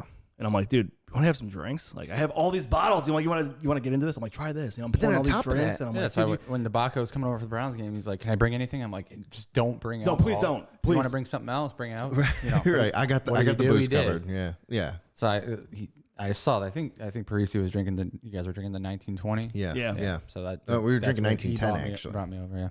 Yeah. So, because last time we all got together, Witterman came into town and he brought a Smoke wagon. He gave us each a bottle. And You had that yet? I have not. Oh, Pretty good. Pretty good. It was funny how different they were. Like from when we opened the bottle. Like and then so going we into an each open got a bottle, and they were different batches, and they were very, very different. Which was pretty cool. It was. Fun. It was, and it was really good. But no, I was gonna say the other thing is during this last year, not only are we not like hanging out as much, but also like, at least for me, I don't know, not going on vacation, not doing, not taking the kids to the arcade on every other weekend and spending $100. That like, there's just more disposable income, and I just been buying more bottles. I've now. Well, it's funny. The other day, I asked him. I'm like, hey, so Giant Eagle Willoughby had E.H. Taylor. What was it, Single Barrel or something last week? Or it was like the Monday. Did they? Yeah. That's on my short list. So we got the barrel proof a few weeks Yeah. ago. It was like before Christmas or when was that? Somewhere around there. Anyway, he's like, hey man, I think I got to take it easy on buying bottles. I'm like, all right, well, no, I get it. He's like, my stock is ridiculous. He's like, I have too much, and he's like, I got to take it easy. Yeah. And I get it because it's so easy because like you're like, dude, I gotta get this bottle. But dude, like I was doing good. I was like staying out of the stores, and then you sent me that text, and I was like, well, maybe I should go like check out. You start getting the itch, man. You're like, and I did. Did you go? Asshole. Dude. Well, it was funny. The one day I'm at work and I work with my brother, and Ian's like, hey man, they got E.H. Taylor barrel proof. I'm like, all right, cool. So I told my brother, I'm like, hey man, they got barrel proof up there. I'm like, that's the bottle. Cause so was it like it was earlier in the winter time or at the beginning of the winter. And he's like, my brother was in New York and he's like, hey, I found these bottles. Like you see anything you like? I'm like, oh yeah, that barrel proof E.H. Taylor. The price was probably high. It was 100. It was like $124. $125. Something. Which I was like, hey, dude, at that price, buy. Ian's like, all right, tell him to get it. I'm like, all right, cool, I'll get a bottle too. So my brother's like, well, hey, I just left. He's like, but I'll come back in a little bit. And he's like, it's no big deal. It's like this podunk like city, like this town that there's no one around. It's like this little place, it's a bummy little spot. He's like, he'll be there, don't worry. Ian's like, no, man. He's like, those people, it's gonna be gone. I'm like, all right. So he went back an hour later. This dude walks in there, is walking out with 2 bottles. And it was gone. I'm like, son of a bitch. So when we found out it was in Willoughby, Ian texted me and I'm like, all right, Chris, go up there. It's there. He's like, all right, cool. So it was like what, 9:30? Yeah, something like that. They're not unloading the truck till like 11:30. Yeah, like they were like Ian and Chris sat in line for 2 hours. I just sat. Yeah, they just sat there. Tommy like, left. oh. Tommy was there. Did they and he let left. you act like? Did you tell them what you wanted? So they let you have it. Yeah, and they were like, well, we're not unloading the pallet. And I was like, well, and like, look, I don't like truck chasing anymore. Like there was a time where I had 5 days a week going to different You places. slapped the GPS Yeah, underneath literally, the yeah. truck so you knew when they were leaving. But like, so I don't like doing it anymore. Number one, it's just like the time and then the money and like, I don't know, whatever. But like for that, like that has been on my list. I had my uncle got. Did you open it, by the way? No, not yet. Me neither. My uncle got one 2 years ago, I think. And I remember he gave me a sample of it. Like we exchanged samples and stuff like that. And I was like, dude, this is. Is it good? I haven't had it amazing. before. It's amazing. Well, I mean, the 2 years ago one was fantastic. Yeah. It's going to be different every year. Absolutely. But So there, for me, at least, there's just some bottles that I need to have a backup right before I open up. before you. Yeah. Open. Yeah, for sure. So I want to open that bottle, but it's just sitting in that my would be cabinet on right the now. I'm backup like, list. oh man, I want to open it, but it's just been sitting there. yeah. So the reason why I brought this was because this is kind of what got me into everything Really? bourbon. Well, so we had went down to do the bourbon trail, Sarah and I, and we just went to this place for dinner. And I asked like, hey, tell me about bourbon that I've never had before or that you recommend and see if I've had it before. And she said, no, have you ever had Noah's Mill? I'm like, no. And then, at the time I'd drink a lot of stuff that is mass produced and Right. you know, Absolutely. you can find in any Big single companies, store. yeah. But this was the first like bottle that I had where I was like, wow, I've never even heard of Noah's Mill. Right. And this is like completely different than all other stuff to me. So like it was like, so this stuff is out there. Like, and then that was like the Yeah, then and it then you started get into where- it, and then you're like, and then you're looking crazy. for all that weird stuff that like you can't find. Yeah, so then You it go on the started like chase. I would every Friday, like after work or on my way home from work, I would stop and buy a new bottle of bourbon. But Yeah. at the same time, then I was, you know, pre-pandemic having people over, so the You're going through it, The yeah. stock didn't really, you know, accumulate as much. That's the fun thing about whiskey and bourbon, and it's just sharing The it. conversation, you know, and it's hanging out with people. Yeah. Hey, Yeah. I got this bottle. Why don't you guys come over? We're gonna watch the Cavs game. You know, it doesn't have to be a special event, but like, but how it's- many Indians games did we sit in my basement and watch? And like, hey, we're gonna try a new bottle of bourbon. Like, it was great. And Yeah. we just can't do that anymore. But you know, Noah's Mill is one of those that like is exciting to me. So Ohio's weird. Obviously, you understand this at this point, but like Ohio's a closed state. Like we have contracts with different distilleries and things like that where there's products that come into our market, and if they're not on that list, they're not coming into the market. So you Yeah. have to go out of state. Like this is one of them you can't get in Ohio. Did you know that as of April, Willet products are coming to Ohio? I did hear something like Yeah. that. Yeah, I don't know all the details. Or, So Will's so good. you know, Willet just, you know, it's weird. Like for me, you know, people like you ever had pot still? Like Yeah. Willet, not a fan. I'm not a fan, like, but people love it. It's a cool looking bottle to have on your bar, but just to me, I'm just not a huge fan yeah, of that's it. when I got tucked in the corner because it looks nice in the corner. Yeah. Right. It does look Looks cool. good, man. Yeah. Something it's to have a in the cool bar. bottle. Yeah. And, you know, but there's some people that really, really like it. I'm excited to see what we actually get Yeah. in Ohio. Like if we can start getting the ryes. Have you ever had any of the Willet rye? Yeah, I mean, I have the what is it? The 4-year yeah, like the family estate. Yeah. yeah. Oh, it's so good. That's one of the bottles that if I had a backup, I would open it. Right, But I Yeah, don't, right. it's so- gonna sit there. Yeah. It's so good. yeah. Oh God, I'm excited for, and that's the one good thing is like it seems like Ohio is trying to have more products as the demand gets bigger. Yeah, and I mean, I'll give it to them. They try these, you know, raffles and they do these different things where they Yeah. But we try don't. to give you the opportunity to get that stuff. But we don't win. Well, so I'm a firm believer that. So I won the Pappy, the 10-year, Yeah. Oh, did you? Yeah, 2 years ago. 2 years ago. So I'm a firm believer that I'm on a list that I can sign up as much as I want, but I don't think I'm winning that again. Right. No, yeah. I you really- got your, you got I your really shot. do. Yeah, Like, yeah. I'd be shocked. I've never heard of anybody winning twice. Have Well, you there guys? was a big controversy this year in Ohio's raffles 'Cause there- because I there did was see that there was 5 people that got that multiple. won. Yeah, that's it. Well, yeah, in 'cause that when you're lottery, going down that list. What was in the the last same one? year, they won a Pappy and a Buffalo Trace antique collection. What was Like, that that last should one? not happen. What was that last one we had? There was like because there was 2 Elizabeth B's, and I'm like, that's the Yeah. same person. Yeah. Because we thought it was Liz. Yeah. And I'm like, oh man. So I'm texting her, and there was a Chris B. So I thought it was my brother because I had him do it, and then I had my other brother do it. I'm like, there's a Michael B. I'm like, dude, we're good. That wasn't either of them, but I saw that Elizabeth B. on 2 different Yeah. bottles. Yeah. I'm like, motherfucker. Yeah, there was 5 people this year. And so I read something that Ohio has been using an Excel sheet and doing a randomizer, which is just like not the best way to do it. Yeah. It is what it is. Like, listen, at the end of the day, we're talking about being able to purchase Right. bottles of booze. Like, it's not the end of the world. Yeah. But like, if you want to make it fair for everyone, there should be like there are programs and applications out there that can make it a little bit more fair. So who knows? But yeah, what but- I do know is that it is fun that to see when Ohio announces that they're going to bring other brands in town. Like that's fun to me because Yeah. you know, if they start bringing like Rowan's Creek and Noah's Mill because of their relationship with Willet, like I'll be super happy because I love Rowan's Creek. And I just don't drink it that often because I don't know when It's I'm not getting out of available. town Yeah, to go buy it. Exactly. Yeah. And I mean, we were supposed to go to Kentucky last month, right? Was it January? Yeah, it was supposed to be this month. Yeah, it was Yeah, supposed this to be month, I guess, yeah. earlier this month. That got canceled. Yeah. But we're looking at March going back. Everything's but canceled. Everything's canceled, man. We had all these things. I don't know. So you probably didn't know. I don't know if you know about this. They had the Bourbon Trail downtown Willoughby last year. Not was it last 2 years ago. 2 years ago. Jeez, oh my Yeah. God. 2 years ago. and it was amazing. We had this whole You ever thing. done that? No. Dude. It was phenomenal. They canceled it like the week before this year. Yeah. So here's the thing. So all the bars in downtown Willoughby, they'll have 2 distilleries that are represented by each bar. So you go and get your little passport, and you go and you do tastings. So this year we were supposed to have like a booth at the registration for the podcast where we talk to people and everything like that. And they canceled it the week before. And it sucked too. I was so pissed because they had that what was it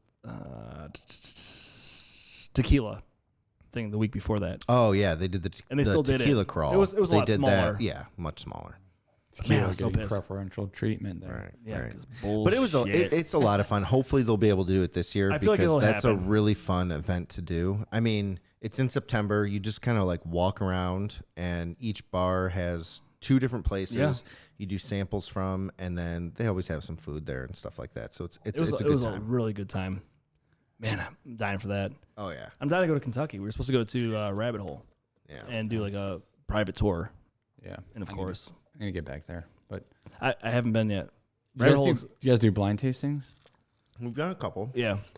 So I like doing that just because like it really like, you know, when you get a certain bottle with the name and you've heard people talk about it and it's supposed to be really good, like how much does that actually impact what It you're does. saying? Yeah. Sure. So whereas I do like the blind stuff, like, and Sarah and I have done blind, beer tasting and wine tasting and stuff, and I like looking at it and be like, yeah, we like this one, and then finding out that it might not be that That much was that expensive. $30 yeah, bottle. That was that- Exactly. that Holy was shit, that's old really good. granddad 114. Dude, that was $30. So We did an episode with Tommy, and we took 4 barrel-proof bourbons. We did Old Granddad 114 was there. We did not E.H. Taylor. We did because we talked about this and I can never remember what we did. shit. OGD is I the can't only thing I could ever think of. Well, because that's what won. Yeah. And like we're going up against $70, $80, $90 bottles. Yeah, that's why I like And that. 'Cause it's $30 bottle, or I don't even think it's that much. I think it's like $26. Well, it's like Fistful, right? Yeah. Like that's Have you ever really had good. Fistful of bourbon? no. Oh man, it's like $25 and it's so really good. good. It's really It's good. so good. We had a bottle sitting in there actually. Yeah, You I can think try it if there's you some want. in there, yeah.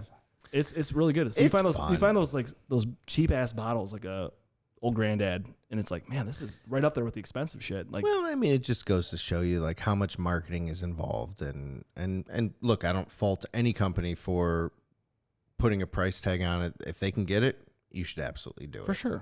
Right. but it makes the hunt so much more fun too. Like when you could go out and find something, Yeah. that it's hard to find, and you're like, I guess I'll spend $100 Yeah, that's on this why. bottle. So, I mean, it stinks sometimes that we're in Ohio and how things are set up, but at the same time, it's if you want to get something, you can go outside and get it outside the Right. state. You're going to pay for it in Right. a private state, whatever. I had to do that with Michter's 10. Yeah. Yeah. I paid out. I don't even want to say. how I much paid passed for so that. many times. Like that's one of the. and it that's- wasn't even as good as I thought it was. It's gonna not. Be, I mean, so it's good, and it's one of the bottles that I've wanted to have for my bar, but I refuse to pay what the secondary prices are. Well, it's funny to look on I these- on passed these- on it so many times at ridiculous prices, but like, Well, it's funny to see like those like on Facebook, you see those pages like Bourbon Nation, Yeah, things like yeah, that. yeah. These people are like, oh, I got this bottle. The guy's like, I got it in Ohio. Like, well, how much do you pay? He's Oh, like, well, it's like yeah. $70. Paid the They're like, lowest dude, he's thing like, I paid like possibly $200 for that bottle. It's Yeah. like, well, here in Ohio, we can get it. You know, yeah, that makes the hunt a lot. It does make it more It does. fun. It's a lot more fun. People like and then what's funny is to see these groups or communities like tear apart a specific bottle because they can't get it. Yeah. Oh, dude, it's so funny to me, watch them. Like it's so funny to me. Like I am a big Blanton's believer fan. in Blanton's. Yeah, I like Blanton's. I don't care what anyone says. At tear 93 it apart. proof, it's fantastic. People It tear it is apart all the time, man. fantastic. You see that stuff all the time. And people, I think that they're just salty, and they're like, "Well, we can't get it for less than $250, so it's just stupid, and I don't like it." Well, okay, that's fine, but it's really freaking get good it. Yeah, but juice. if it was mass produced and it was on the shelf for the $5 Yeah. or $6, Yeah. you would buy it You would buy it every absolutely. single 10 time that bottles, you had. right? Yeah, absolutely, you would. We- And it's really good. Like I don't care what anyone I says. like it a lot. It's like Is it the Eagle. most amazing thing I've ever had? No. So I actually got a bottle with Isla's birthday on it because there was a Oh, nice. You got to. release on it Yeah. on her birthday. So That's pretty cool. so that one, yeah, that's cool. I actually don't even know how long that would last. How long will that last? So there's different thoughts on it, but basically, if you can keep it in a dark room, The right not exposed to light, not exposed to extreme heat or cold, it should last. Yeah. We had a I'm guy. thinking like opening up at her wedding. Yeah, absolutely. Why not? Could be 30 years, right? Hey, Yeah. but still, hey. Hopefully. Yeah. No, Could be no- 18. yeah, no hurry on that one. Please no. No, I mean you absolutely can. You store it right, you should be fine. Yeah. The only thing you might have to worry about is like cork degradation. But Yeah. That is one actually I think specific to Blanton's. yeah. I was reading on some like thread or something like that. Somebody said Yeah, so I mean, so like both of these This- bottles have the synthetic corks. Yeah, exactly. They're So going to that's last gonna a last. lot longer. That thing is impossible to pop This off. thing's rough, yeah. But yeah, I mean, you should be able to, as long as you're not like putting it in sunlight, it should last just fine. I mean, what do I know? I'm not.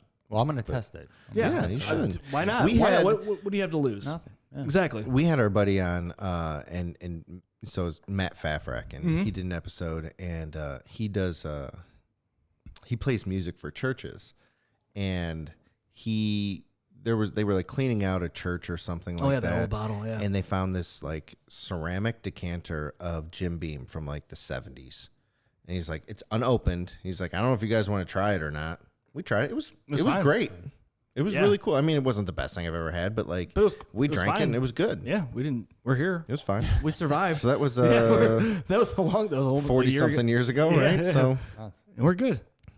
Yeah, so I mean, it's a good way to go. I mean, we've gotten so far into like the hunt for things, right? The one day Ian sends a text message and he's like, "Hey, this place was at that list of oh yeah, when all the they different had, shit." yeah. He's like, "It's somewhere in Northeast Ohio."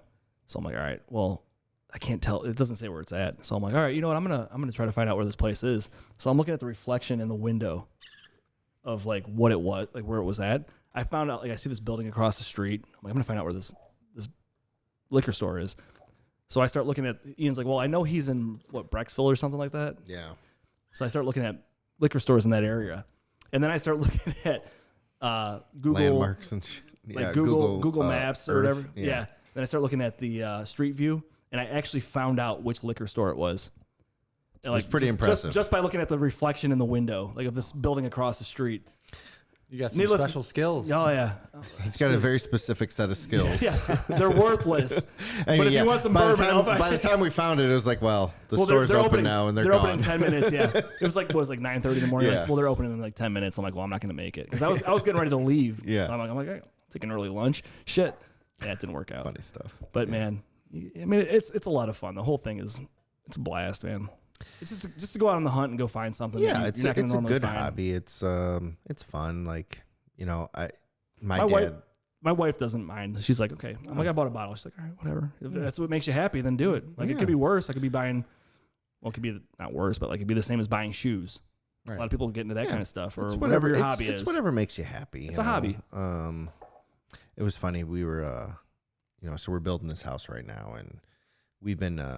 It's been about 3 weeks. We've been Right. at a standstill. Concord, 608, and Girdled. Close. Yeah. Close to me. Right. Oh, really? Yeah.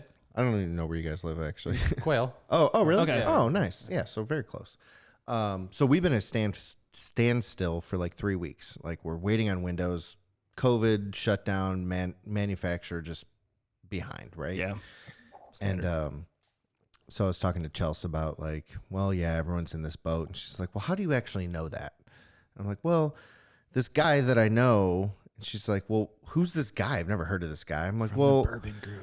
well, yeah. I see him every Thursday when I go to the liquor store.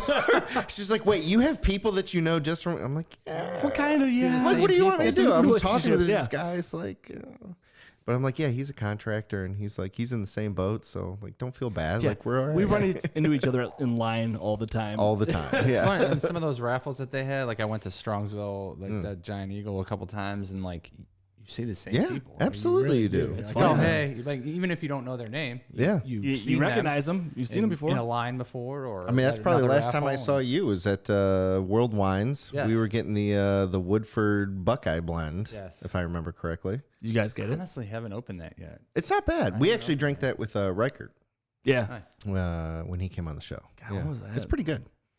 A year ago. It's probably Yeah, his is like his favorite's double oak. yeah, right? yeah. Oh, and that's why I wanted to do a Woodford, and we just did a Double oak the other review day. of double oak when we were up at. I want the Fredo. double oak.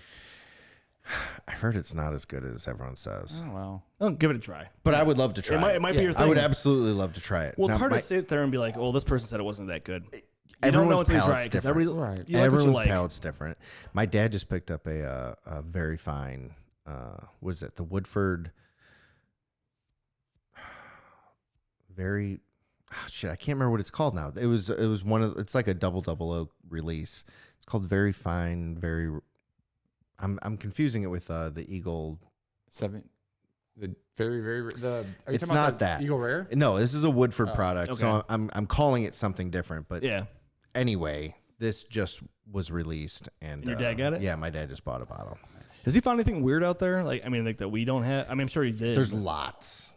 There's Yeah. lots. So he finally found a liquor store out in Arizona that like gets different things, and that's where like we got that Resilient from. Yeah, yeah. Oh, the Resilient was good. It was really good. It was a 15-year-old barrel-proof bourbon, like Sounds right up. my freaking alley. really Oh, tasty. it was good. really, really tasty. Like that's why I wanted to go to Arizona this year. Yeah. Because we went to the Waste Management Open last year, and we went to a couple liquor stores, and then we went to Costco. Because Costco was like what $30 less than everywhere else. It was a lot. Yeah. Yeah, it was amazing. We found some good shit out there. What was that? I can never remember the name of the bottle that I got. It was like a $20 bottle, 2-star. 2-star. It was good shit. 2 stars, pretty Have you good. guys had Pinhook? Oh yeah. The Pinhook, yeah. We had the Have you had the yellow the true single barrel? It's called. No, no, I haven't had we the had yellow. we had the So I orange and was the gonna- purple. I was gonna bring that in, but I only had like this much left, Yeah. and I didn't know. We could all probably had a sip, but Yeah. maybe Right. I'm just being selfish. No. No. But Is it good? But I found it in Florida, and my mother-in-law's there right now, so I need to send her a text message and try to get her to Get some Yeah. more. Yeah. But yeah, so I have like 5 or 6 of them of the Pinhooks, just because I bought them all when I was there in Florida. I've never. Right. You can't get them here. Yeah. But the yellow one was the best, and then the purple's like the cast strength. Have you had that one? Yes. Do you like What do it? you like? Do you like it? So I like the yellow better. The yellow is honestly it's probably my favorite bourbon. Okay. It's The or- right. Okay, so we haven't had the yellow because we had the orange. It's a peachy family. Okay. That's Okay. like the true single barrel is what it's called. Because we had the Bourbon Country was the orange, right? Yep. And then Then there's the 8-year like the war. Yeah. Something more. I've had that one. It's all pretty we good. had was that we did reviews on was the orange and the purple. And the purple, I felt it was too like We floral. both hated. Yeah, I wasn't a huge fan. I like the cast strength anything. Me Like, too. I like Yeah. the Yeah, heat. yeah, I like all that. So, Yep. I mean, I liked it, but the yellow is the best. Okay, because the purple was like It was just the very floral. floral. It was like it was almost too much. Like it was like the way we described it was like walking into like Yankee Candle or something. It was too strong. Get a headache. Well, and again, But like, that's- with like I call Pinhook would be a craft distiller. Mm-hmm. Like they're not doing these huge batches. You know, it's not a Maker's Mark. It's not even a Willet. It's not on that level. So like from year to year, those are going to change. Yeah. As they refine and as they have different batches and things like that. But though I think we did a 2018 the barrel proof Pinhook, and we were both just like, ugh. Yeah. Yeah. I'd be interested to try a different one. I'd like to try. You know? I would love to try that yellow. Yeah, Oh, me too. it's I like Pinhook though. I'm like a their fan. their orange, just like the regular bourbon is a solid sipper. It was really good. So that one I haven't opened. That It- one, that was the it's a only one that I very have on solid open, yeah. sipper. somebody I know, somebody I work with actually just had the orange, and they said it was phenomenal. And the orange I think was like 30. Yeah, it's bucks. cheap. Yeah, Yeah. cheap. The O-Peachy family was like 8.79. So if you ever drive down to Kentucky, you can stop at Party Source, which is just right on the other side of Cincinnati. They have all the Pinhooks. Really, okay, It's well. fantastic. Are we gonna go in March? Is that? I mean, we just got to see how the numbers turn out, Yeah. right? Like, luckily the guys at Rabbit Hole are very cool about understanding what's going Yeah. on and all that.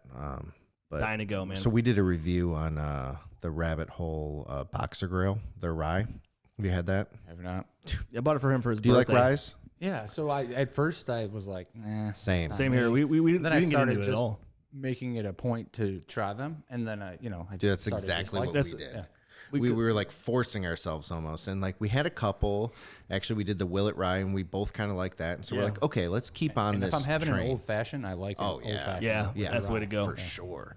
And so yeah, like right around my birthday, he got me a bottle, and he got me a Rabbit Hole, the Boxer Grill. And I Yeah. was like, all right, sweet, let's try this. And we reviewed it, and we were like, dude, this is really good. And like we weren't over the top about it by any means. No, not at all. But like we did a review on it, and like they actually reached out to us, and they're like, hey, we see that you like that. You know, you want to come out? Like, all right, that's really Yeah, cool. absolutely. Like they seem like good people. So yeah, we're supposed to go out there in January. I rewatched that episode, that review, and we were just, if they were watching that and thought we were good, Was it not good? it was just, we were so perverted. Like everything was just like sexual references. Like everything was, that's what Really? she said. Oh my God. So it was entertaining then. It was very entertaining. That's and why. I think they said too, like we like the style of how you Well- do your, how you do your review. Yeah. And we're like, okay, you know. Well, what was interesting is I actually made a huge mistake in that review. Oh yeah. Because on the bottle it says that it's bottled in Kentucky, and I just never did my research on Rabbit Hole. I don't know. We just, And I hop just said, into well, it. maybe this is MGP or it's sourced from somewhere. And like they were like within a day of posting it, they're like, well, actually, it's our own stuff. They and corrected we us on made it. I was YouTube. like, oh, cool. Like, Yeah. Well, knowing that information, I stand corrected and like whatever. And then all of a sudden, like their branding people's like reaching out to us. And I was That's like, oh, that's cool. pretty sweet. Yeah, it So was I'll pretty will awesome. it, not that you need it, but if you're listening, yeah. So hey, bought Noah's Mill if you hello. want to send me a case. or Yeah, something. Right. Yeah, We well, key I on mean, that one. oh man, yeah, I love the whiskey bourbon community. It's just a lot of fun. We've met a lot and- of cool people just from that. Yeah, I mean, look, when we started this podcast, it was never supposed to be about whiskey. No, it was And just something that we were doing in the we background. like to drink it, so and we started doing like reviews and everything else, and like we've met so many cool people that are more in the whiskey community than like the fatherhood community. It's just been kind of like a natural, Yeah, but you can bring those Mesh. people right, to the fatherhood. right, Absolutely, right. and we kind of have we've met people that we've had on the show that were parents, Yeah, and they're more whiskey people yeah, than exactly. they But are. then we like, still talked about being Yeah, dads. So yeah, it's pretty cool, man. It's been a lot of fun. I think a good segue from after us talking about bourbon. yeah, Well, like we've talked about this before, is getting into health as a dad, because we want to be here, right? Like you want Yeah. to make sure that we're here, and like as guys, we talk about how things go wrong, and you feel something, and it's like, okay, well, this is weird, but it's probably fine. We don't want to go to the doctor sometimes. You don't want to go find out the answer to what's wrong. And I kind of want to get into the topic of health. yeah, And, yeah. Well, I mean, I remember we had Jim on McHugh, and like I went to the doctor. It was probably ended up being like a month later. Yeah. Like it wasn't right away like I expected. But we kind of talked about like, Yeah, oh, I'm going to yeah. do this. I have all these ideas of how I'm going to take care of all these Right. situations like that I'm But it's such a worried good about. reminder. And like I went and got checked out, and like I was generally good. And like, Yeah. you know, lose some weight. And Well, you're. I know. What was the blood pressure? It was ideal, right? It used to be ideal. A couple years ago when I went, and Yeah. you know, my wife. But that's good enough though. Sometimes you're like, babe, I was ideal like 2 years ago. I'm Right. Fine. I don't have to worry about this kind of stuff. my wife used to pressure me to go like get checked out. You know, well, yeah, she Yeah, should. but that's you know. that's the But you need that typical- push sometimes, That's though. the typical guy thing. It's like, And oh, I I'm went. not going to So, the so I went, and like I remember this nurse was like, "Oh, it's ideal." I'm like, "Oh, All right, cool. See ya. guess what, Chelsea? I'm ideal." Yeah, that was the ongoing joke for a long time. Yeah. I was like, babe, I have ideal. Not necessarily ideal anymore. So Yeah, well, I don't know what mine. So I really do need to go get that stuff Yeah. checked out. And we know we're getting older, man. like yeah, like Liz said something the other day. Somebody, she was like, oh, a friend of mine, their parents had like a surprise baby at like 40. I'm like, oh man, that's so old. I'm like, shit, we're kind of approaching that, right? You know. So you don't really think about like you have that like idea of like you're invincible, right? Like there's Yeah, and that's exactly what. that's the problem. So I know that you had something that hit you I mean, what was like 2 years ago, right? Yeah. So if you don't mind going into your story a little bit about what happened. Yeah. So I'm very active. I play basketball a couple times a week. I work out every day pretty much. And, I've been playing basketball, and typically I'll play an entire game and not have to come out. And the one day I was just like hands over my knees after like 5 minutes, and I was like, something's not right, like whatever. But I thought at the time, I was like, I have like a chest cold, or maybe you're getting I'm sick or getting something. sick or something like that. So I came out, and the next day I just took it easy, and then the following day I tried to walk like incline on a treadmill, just walk incline, same thing, like just like felt like I was Just couldn't catch your breath. winded, yeah. And then I was getting that same stuff like walking upstairs in the same day. So I called the doctor. I'm like, gotta come in and see. I explained. They started running some tests. But long story short, ultimately led to them doing a test that led them to believe that I had a blockage in one of the arteries in my heart. So they did a heart cath, and there was like a 99% blockage in my LAD, which is, they call that the widowmaker. Yeah. So typically, if you have a blockage in your LAD and you have a heart attack, like it supplies over 50% the blood to over 50% of your heart. So that fails, most likely results in dead. Not here no more. You're not. Yeah. So freaking scary. So yeah, that was. Having to take something like that in, like I can specifically remember the callback from the doctor. So I went in, I got this test, and I'm upstairs finishing the day on my computer, and I get the call from the doctor. He sent me home. They did the test. He sent me home. Right. He's like, I'll call you if anything comes up. You're free to go. So I left, and I'm sitting there, and then I get the call, and it's the doctor. Hey, we believe you have a blockage in your LAD. Can you be here at 6 a.m. tomorrow for a procedure? Starts telling me this procedure, and as he's explaining this, like literally, like you see this in like the movies, but like his talk just kind of like I didn't hear anything he said. Like, right. Yeah. I was like, what is happening right now? So I went downstairs, explained it to Sarah. It was all just like a shock. Like I didn't know what was going on, but ultimately. Went through the procedure the next morning. They found out it was a 99% blockage in my LAD. And look, like I feel like I'm a very healthy person even before this. Mm-hmm. So, and even the doctor, they don't have a 100% explanation for what happened. So that's been some of the hardest part, is because I ask like, well, what can I do differently? And immediately, that they're just like, well, you just got unlucky. Yeah, like, well, that doesn't sit well with me, because I'm a kind of person like, I need to know like what. Well, you're a dude. What do I need if to there's change? a problem, how do I fix it? Yeah, how do I fix this? It would have been different, and it would have been easier for me if I was like a smoker, and they're like, hey, Angelo, you smoke a pack a day. You need to stop that. Stop smoking. Or you're going to be in here, or you're not, because there's going to be something else, But that wasn't the case. They're just like they're just baffled by it. They don't know what caused it. It's just we think that you had like a plaque rupture and yada yada yada. We want you to start taking these statins or whatever. And I'm like, okay.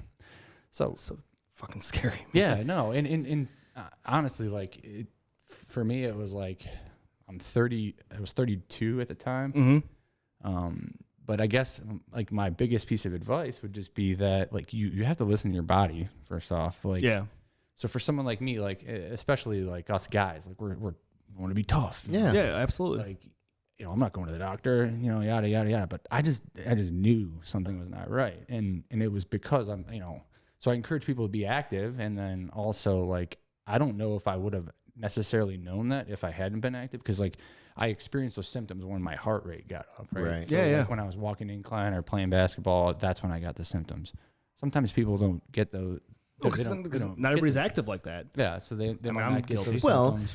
And like if you're not super active, like I go through spurts. Like right now is actually a pretty bad run for me where I haven't been super active. Well, it's hard, man. But like if I was to go play basketball right now, I would not know the difference between, because there'd be an explanation. Like, yeah, no shit, I'm tired. I haven't done a damn thing. You haven't been active. Right. Yeah. Yeah. I mean, and that's the scary thing, man. It's like and like you said, listen to your body. Well, I mean, sometimes you're like, I feel this pain, but it's probably fine. Yeah. we're good. You know what I mean? Like it's just that thing. Like, oh, I'm doing something different. So that's probably why I'm feeling this way. But at you're the same 100% time, right, though. Go you have get to that checked listen out. to yourself. Yeah, you have to go get it checked out if you can. And we're all guilty of it. We've talked about it 100 times. I'm so guilty of it. And like I've used your story before because I remember your whole like post on Facebook when I saw it happen. And I'm like, holy shit. I remember telling like Liz about it and like my family about it. And I'm like, this is how crazy this is. This guy is a fit person. Like he takes great care of himself. I'm guilty. I don't. You know what I mean? Like not the most active person. I don't eat the best. You know what I mean? I drink, right? But you don't think about that kind of shit. Like, but something so random like that could have been like, had you not gotten that checked out, right? Might not be here, right? I mean, that's how scary that shit is. Like, you hear stories all the time. You hear people of, like I told him this story before. Like, my mom went to the doctor. She knew something was wrong, and they just kept sending her home. And then like, she's like, no, you need to check this out because there's something not right with me. And sure enough, after fighting with them for so long, they're like, oh, you have colon cancer. Yeah, you have. It's like you have to do it. You have to fight them for it because there's so many people with problems, right? And I don't blame the doctors for the way they react to some things because it's like, you know, it's probably this. Just see you later. You know, like my thing with my urinary tract infection. Yeah, I've told the story before. How many times they sent me home before I actually was like, hey, I need to. There's something wrong. I can't even freaking walk. They're like, oh yeah. By the way, if this went any further, you could have died. I'm like, well, thank you. Yeah. Like I tried. It's a pretty graphic story what happened with it, but I mean, like my testicle was like a softball size before they finally were like, it's like Parisi size. Dude, and I started getting like, yeah, it's like Parisi size. I started getting like sick, like I had the flu or something. You know, you start getting the chills, you get a fever because the infection was so bad. But prior to that, they sent me home 2 different times to tell me I was fine. Yeah, you 100% have to be your own advocate in those situations. Like you, like, I mean, they're doing their best, and they can only work with the information that you provide them. Mm-hmm. So even if you go to the doctor and you're someone that just says, yeah, everything's good, like they're going to listen to that. Sure. Yeah. And I'm guilty of that. But if you mention this, that, or the other, it might help them out. And you know, when I go in for my physical, I'm like, yep, I feel all right. But which I don't. No, you don't. There's something. I'm uncomfortable. I just don't want to be a complainer, you know. But then if the doctor says you're cool, see ya, you're like, well, I'm listening to him, right? Because he knows I'm fine. But and you go home and you're like, I'm fine, man. Enough. I'm good. That's good enough for me. You said that, I'm cool. To your point, though, like when they were trying to diagnose me and figure out what was going on, they their original thought was that I had like a pulmonary embolism or something. They thought I had like a blood clot in my lungs, so they went and got me tested for that. And I remember, like, I was at one doctor's office, and they sent me to the place that would do that down the road at like a hospital, and I got that done, and they were like, "No, you're good." Like, and they're like, "You're good," and I was like, "Okay," and they're like, I was like, "So what now?" And she's like, "Well, you'll have to contact your primary care provider," and I was like, "Okay." Well, I literally went down the road and drove right back there. Yeah, like it's funny that you say that because I drove right back there, and I remember like the front desk lady looking at me when I walked in, and she was like, "What happened? Did it go okay?" And I was like, "Yeah, they said it was fine, but like, I'm just here. Like, I don't feel fine. Something's not right. There's something more than this. Like, yeah. Every day I walk on a treadmill incline, and I can't do it right now. So like, there has to be a reason for that. Like, yeah. Well, think about that too. It's like, I mean, just to kind of bring it back to parenting, is our kids will have a certain attitude or a certain way that they're feeling, and it becomes natural, and like, you know, the quirks of your kids or whatever, and you just brush it off as, oh, they're just having a weird day. Yeah. But then something happens, and if you don't advocate for them, or in this case, advocate for yourself, like, if something's wrong, something's wrong. But like figure it out. Like he said though, like they told him like, okay, well, this problem is there's nothing there. You're fine. Right. So like, maybe go see somebody else. But you're like, oh, you know what? That doctor said this was fine. So they know. How many guys would be like, you know what, I'm going to go the next step. Exactly. Not me. Exactly. So you're like, who's going to go to the next step to be like, there's something wrong here. Can you please check this? I remember texting Sarah saying like, well, they said everything was fine, so I don't know what to do. The regular doctor's right down the road. So I was like, I'm just going back. So I just Good, right good back for to you, for you. man. And Like, I'm that's a good thank God you lesson did, for man. And dads. then, I'll give credit to my primary care doctor because, like, when I got, he saw me again. I went back there. He's like, so we talked through, the tests that they gave me, and he was like, your age, like, typically I would tell you I would send you home, and I would say, just, let's give it a week and let's see if you're feeling okay. But he's like, everything's not adding up to me. So he's like, I want you to go see a specialist tomorrow. That's good. And they sent me and had, those additional tests run with the cardiologist. And then thank God, everything For sure, got man. the way that it is. Because think about that. Like for a majority of people, they would just be like, okay, I'm good. This person said I'm good. I'm not going to go get it checked out any further. Yeah. Well, And then something could have happened and you wouldn't be here, right? You know what I mean? Like that's. well, and I know that stuff is scary.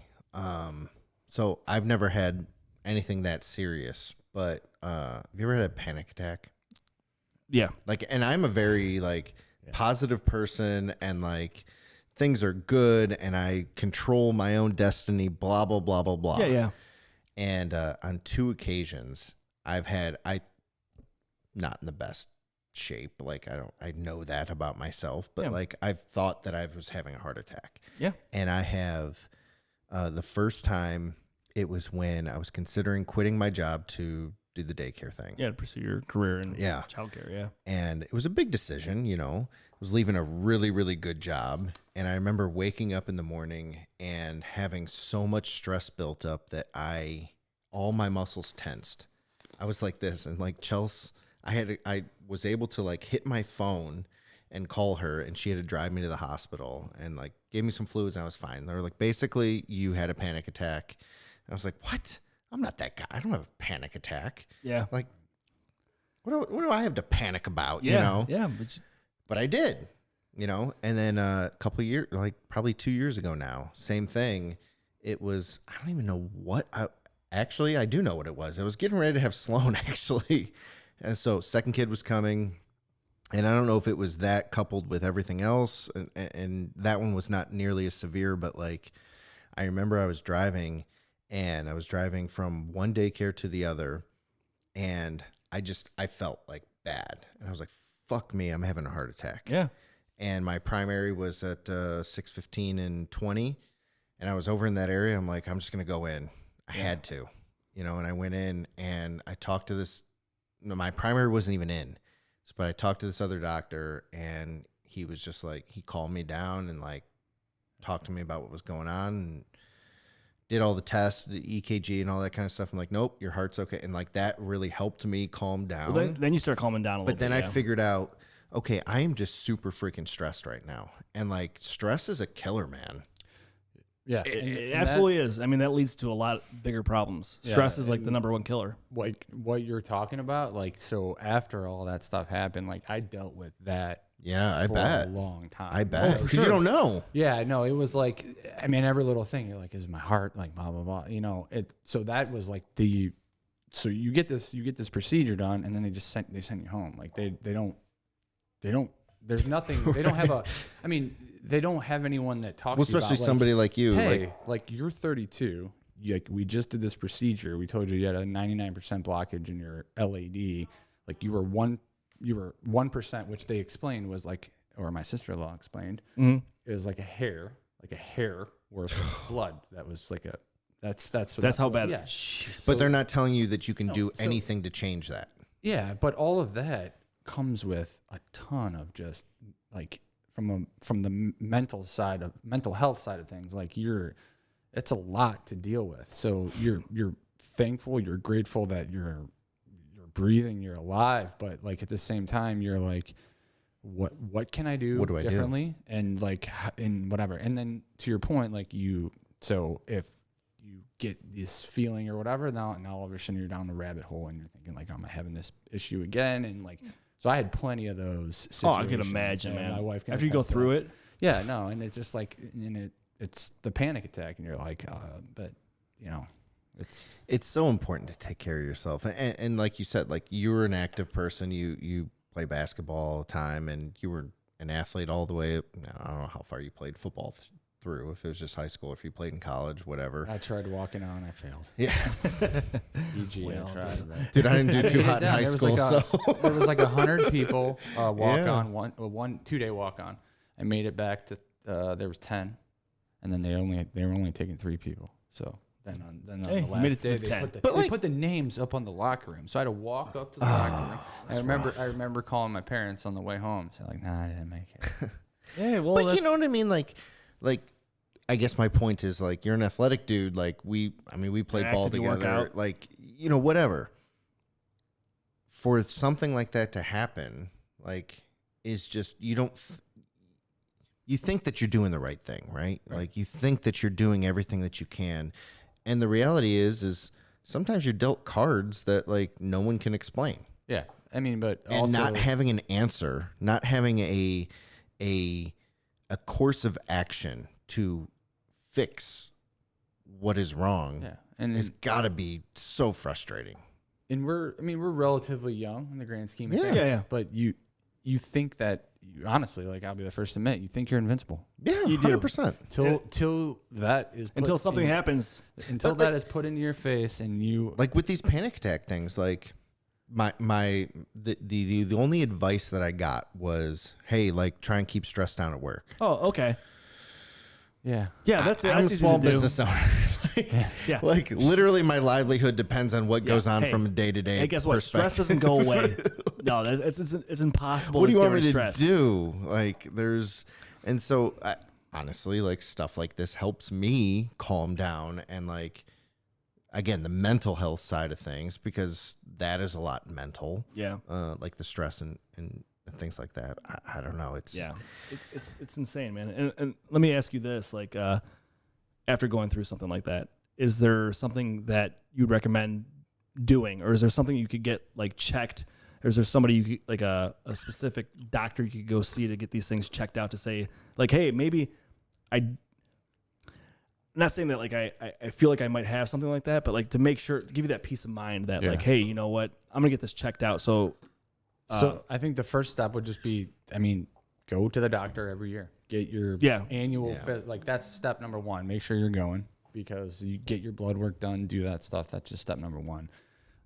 There's a lot of other, I think there's a lot of things that you can do to try to help be preventative. And I think, a lot of those things over the last couple of years are centered around, like, nutrition and stuff. Like, and so, like, I'll give people advice all the time, but only if they ask for it. In terms of, like, nutrition, I don't want. I'm not judging what people eat and whatever, but, like, my wife might say something differently. But, there is just a lot of preventative things that you can do that I just think that are not currently a part of the overall health plan of, like, when you go to see the doctor, they're not talking to you about what you're eating, and they're not exactly. It's just secondary. It's reactionary at this point. Like, you've had this happen to you, now here's what you need to take from a medication standpoint. There's not, like, hey, for us to prevent this from happening in other people, like, here are the things that lead you there. Like,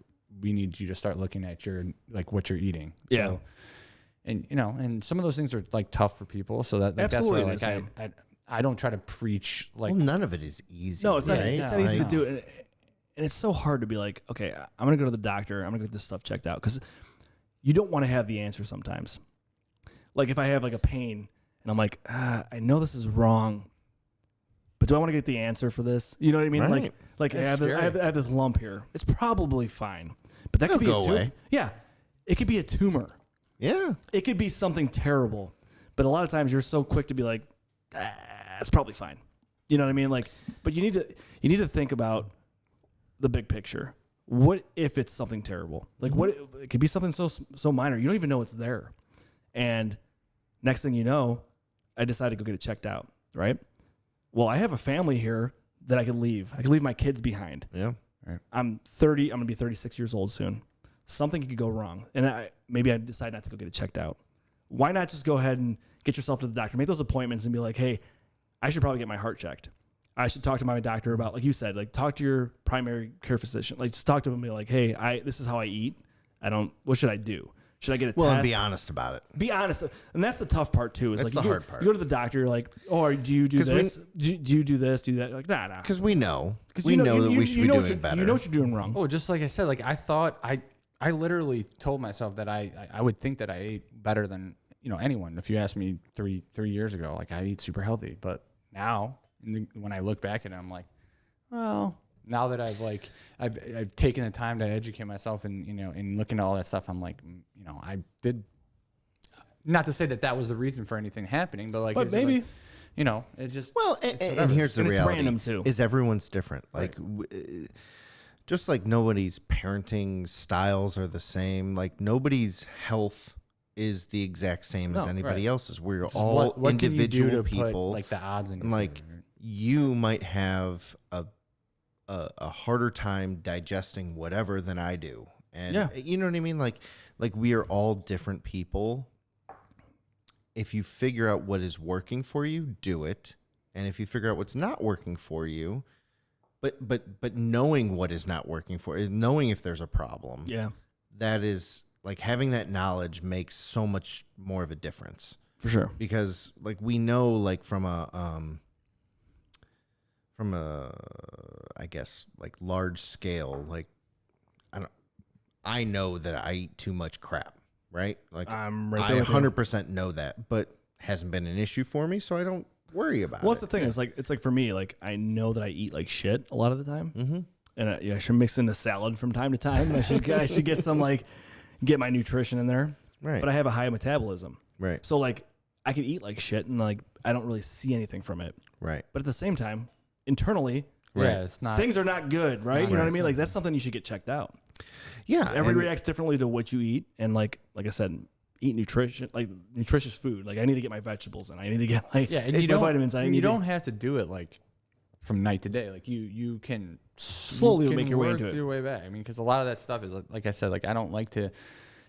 I know people don't want to be lectured on like what they eat and that kind of stuff, but I mean, through everything that I've went through, like it has opened my eyes to a lot of the things that I was eating that may or may not have been good for me, and may not have contributed to what I experienced. Yeah, because yours is like super random. I feel like because you're a very healthy person. You're a fit guy. Like you, if something like that could go wrong, and like you would never even expect it. Right. Like it's so random, and that's what's scary about it. And there's bigger things too. Like other than like the heart is obviously the biggest killer, right?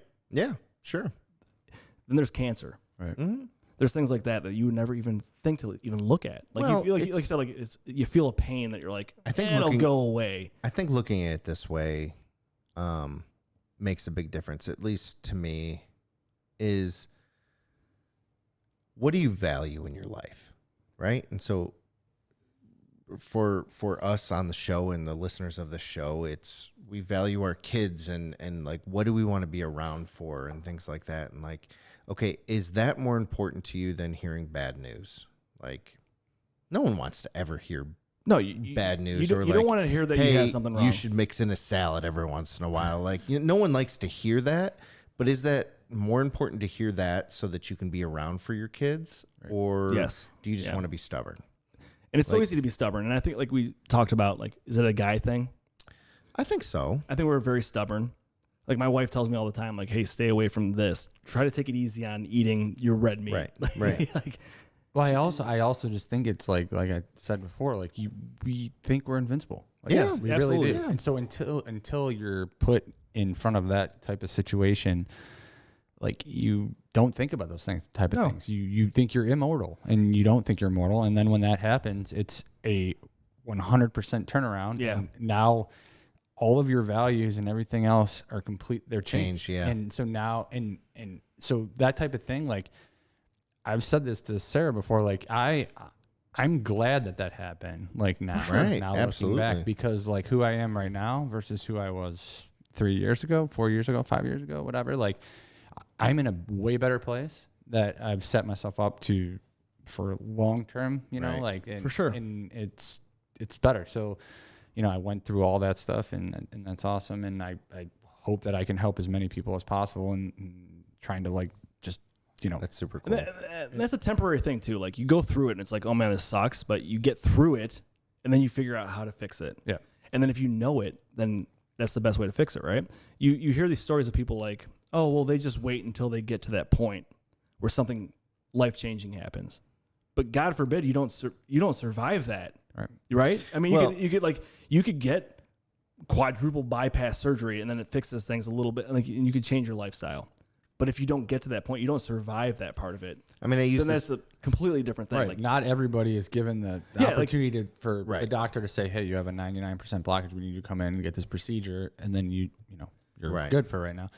Like, not everybody gets that opportunity. Yeah. Some people don't. And that's the part that, I mean, at minimum, should get people to start to, like, just, like I said, listen to your body. Take it seriously. Yeah. Take it seriously. Like, don't let it have to get to that point before you go ahead and start to make some of these changes. And a lot of people do, though. I didn't. Yeah, a lot of people do wait until they get to that point. You're like, you know what? I'll just wait until something happens, and then I'll change it. Well, I used the I think the metaphor goal before is think about what we do for our cars, our homes. Yeah. Like, you're doing Constant maintenance. preventative maintenance all the time. I got to get an oil change so that my shit doesn't freaking pound out with no lubricant. Like, I need to understand that that's okay. I clean up my gutters so that I don't have an issue with flooding. Yeah. We do those things because that's what we've been taught to do. What's the most important thing? I don't know that we've been taught like To take care of ourselves. And like, it's not really fair because I feel like the information's out there, but it's not in your face, as at least for men, to say, hey, take care of your body. Yeah, you get one body. Right. That's it. Like, So you can't just go buy a new one. The goal should be to do more things that are good for it than I mean, that's a the really most good important. point, though. Yeah, like, that's your motor. if a Take care of shitty it, house, man. like, oh, well, fuck it. I'm going to start over. I'm going to sell this one and get a new one. Like, you can't do that with your body. No, this is what you just got. can't. This is what you have. And it's very delicate, man. Like, like these things are a lot more major than anything else. Like, take care of your heart. Take care of everything, man. Because, I mean, we talked about it before. we preached it so many times. And, like, we've had this conversation. We're like, hey, man, let's make sure that we go take care of ourselves. Yeah. So it's like, did I schedule these appointments to go get it taken care of? No. I did. I actually went. I'm going to follow up and make sure that you should. I Yeah, I'll appreciate go that. again. Like, I want to talk to you about it, like who I should like go see. Because, like, I mean, it's as simple as going like, hey, I should go get this checked out. Like, hey, it starts with your primary care physician, right? Mm-hmm. Like, just say like, hey, this is what I got going on. I have this pain. I have this and that. That's where it starts. Well, and then you could move on and go see like somebody else and go even further back. I think it starts with being honest with yourself. Yeah. Because we, and again, I don't know if it's a man thing or if it's just a human thing, is you learn to deal with inconveniences, right? Like, yeah. Because I mean, who wants to go do this kind of stuff? But I know when I'm on a 6 or 8 month stretch of being good with my diet and exercising regularly, I feel a hell of a lot better in the morning. You know what you I eat, know for sure I feel a hell of a lot. You do know that, but like, then you're like, you know what? I'm gonna go grab that Big Mac. Yeah. Because I saw that commercial and like, and I'm gonna keep doing it, and then I'm gonna keep doing it. Right. And I'm like, I'm gonna get some Chinese food, and then I'm gonna go get this and that. Like, all right, hold on though. Chinese food is fucking amazing. You know what I got the other day? All right. I got some Thai food last week, and then I went and got Chinese food on Friday. Oh yeah. Dude, but young. like, and they put this like gravy in there, and it's like the most MSG and sodium ever, and I'm like just pounding it down. I'm like, you know what? I could probably eat half of this, but I'm gonna crush the entire plate. Right. I mean, like all those things, like, you know, we work hard and we have all these things going on in our lives, and you want to take advantage of life, but it's like anything else. It's micro versus macro. Right. Like you could have a lot of fun for a really short period of time, or you could have a good amount of fun for a long period of time. And you can see those moments with your kids and your grandkids and things like that. I think there's just a better way to live. Yeah. And I'll be honest, like after I went through with everything, like what I experienced was that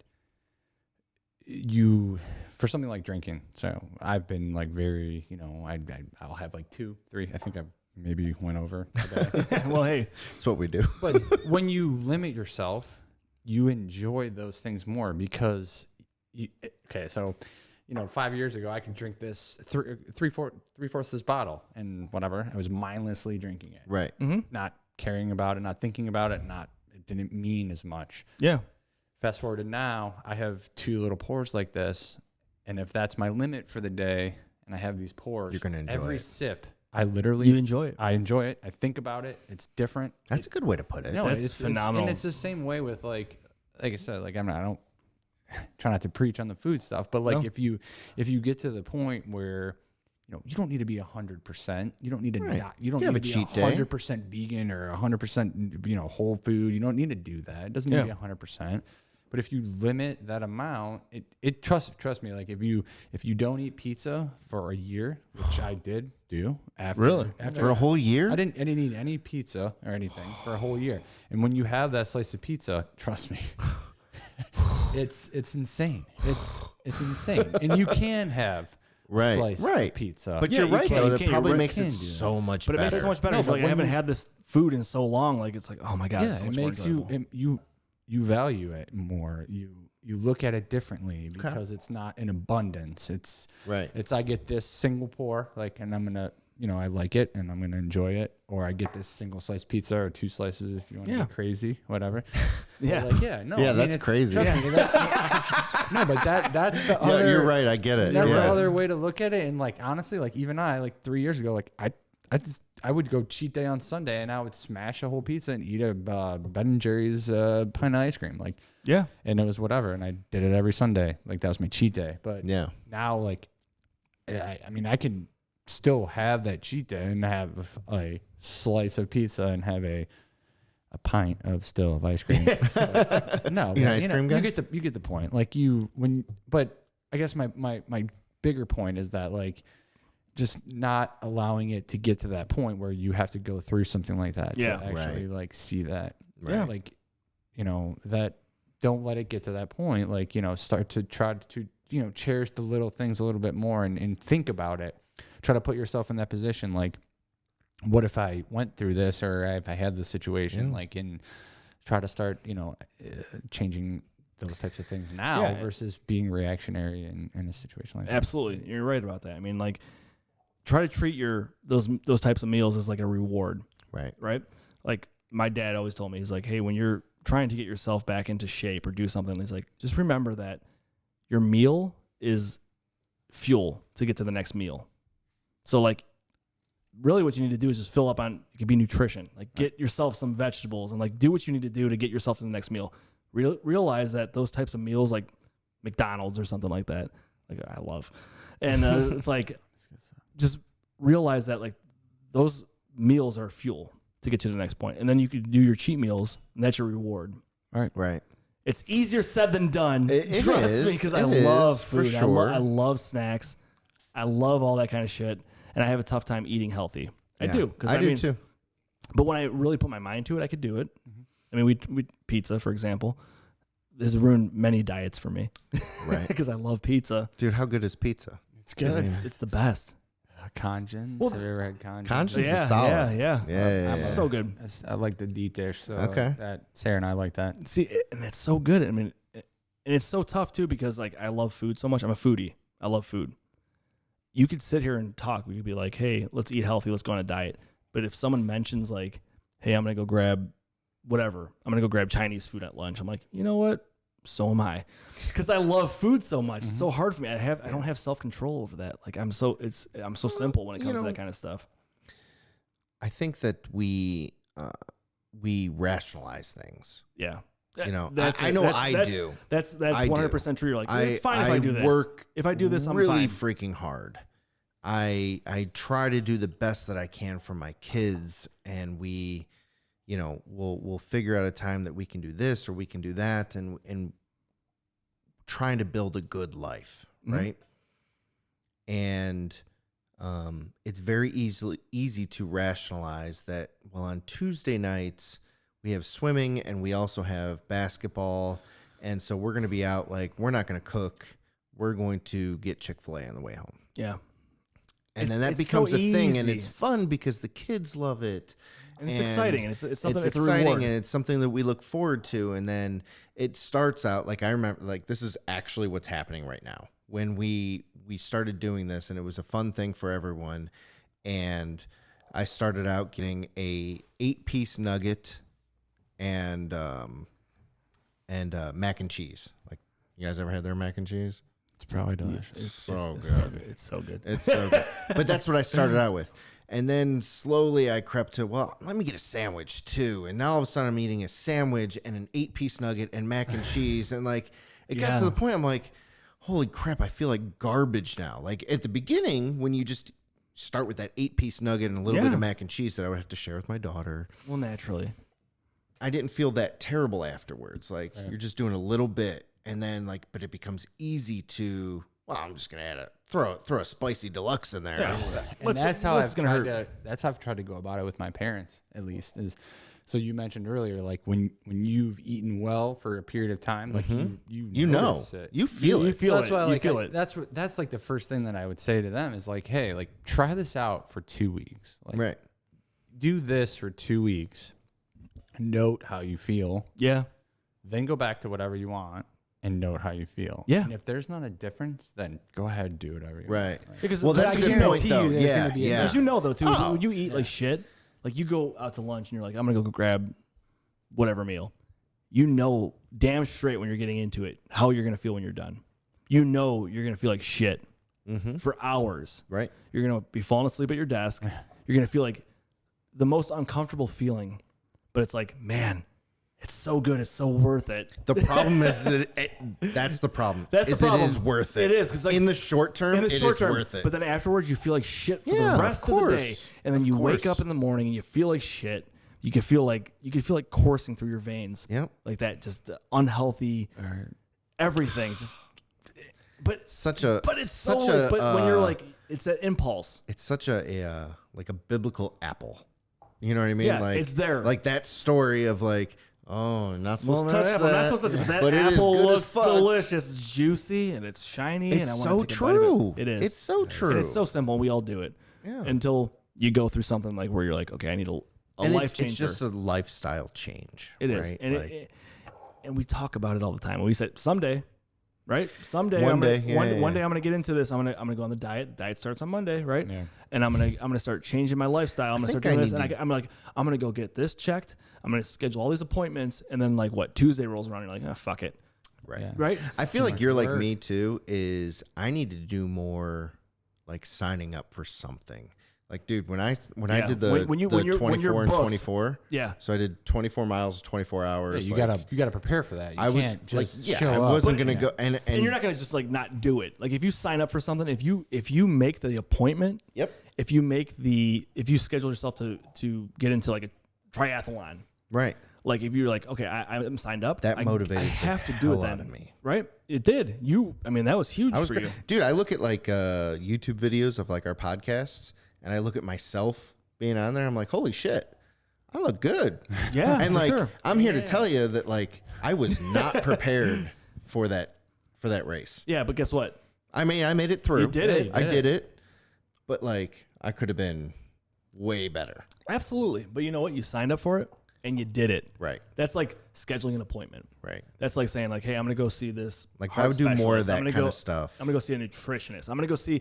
If you schedule that appointment, you're locked in. You got to do it. And I feel like it probably doesn't take that long to make it a lifestyle change. But for a lot of people, it's like you wait, right? You wait until something happens, and then you make that lifestyle change. Yeah. Well, that's what I'm saying. If you sign up for something and you, let's just say I do something 3 times a year instead of 1 time a year. Like, and so instead of like the summer hitting and I'm like, all right, well, I know I got this race in September, so I'm going to get myself in shape now. If I did 1 in the summer, 1 in the fall, 1 in the spring, like I would constantly have something to motivate me to say, all right, because the winter's the toughest part for me. I mean, Absolutely, I for think everybody. that's probably for everybody, but like For a it lot is of people. very easy for me in winter to just say, oh, fuck it, let's order a pizza, you know? Or Yeah, you don't or just leave like the or house. like going to get like fast food or something, right? Like you're like, okay, well, it's a busy night. We got basketball tonight. We have And they're excuses, whatever. right? You're like, you know what? Let's just go get fast food because it's so simple. Right. Especially now too, is like we're all lazy. I'm not going to speak for everybody, but we're all pretty lazy where it's like, let's just get take. Yeah, I'm with you. This is the first time I put jeans on. I'm like, Right. But it's like, right. let's just get takeout because I don't feel like making a meal tonight. Support small business. Yeah, support small businesses. I've been using that like crazy. We have been like crazy, man. It's like, babe, we got to get like some fast food for like We gotta try meal. this new place. yeah, There's so, small just- place. you can do things and just make moves in the right direction. So, I mean, you said it before, like just be honest with yourself. Yeah. So if you're someone that eat fast food 3 times a week, all right, well, how about starting now? Eat it twice a week. Right. Yeah, just Right. start small. Little And maybe changes. later, maybe go to one. Once. I mean, you know, Yeah, Right, and like, right. then just have cut to- it out. Because I've gone through those spells where I'm like, okay, I'm gonna get into shape. I'm gonna do this. I'm gonna take care of myself. And like, typically it's like February for me, like where I would start hitting the gym hard and I would just keep going with it. And like I would just stick with it. I would get my routine and like I'm like, okay, all of a sudden I'm eating healthy. I'm doing really well.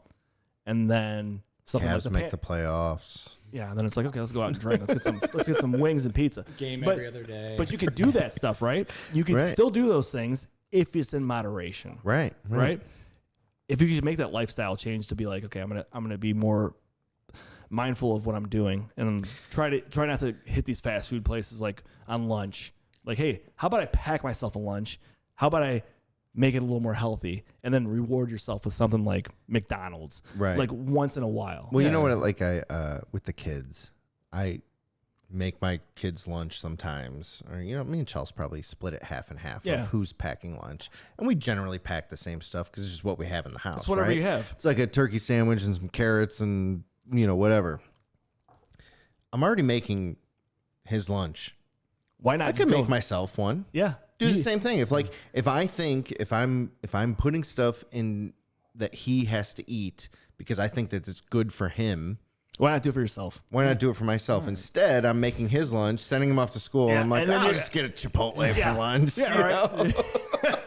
Like if I would just do that. But you could still go get these things, right? You could still go to these places and get something a little healthier. Right. Like he said, small steps.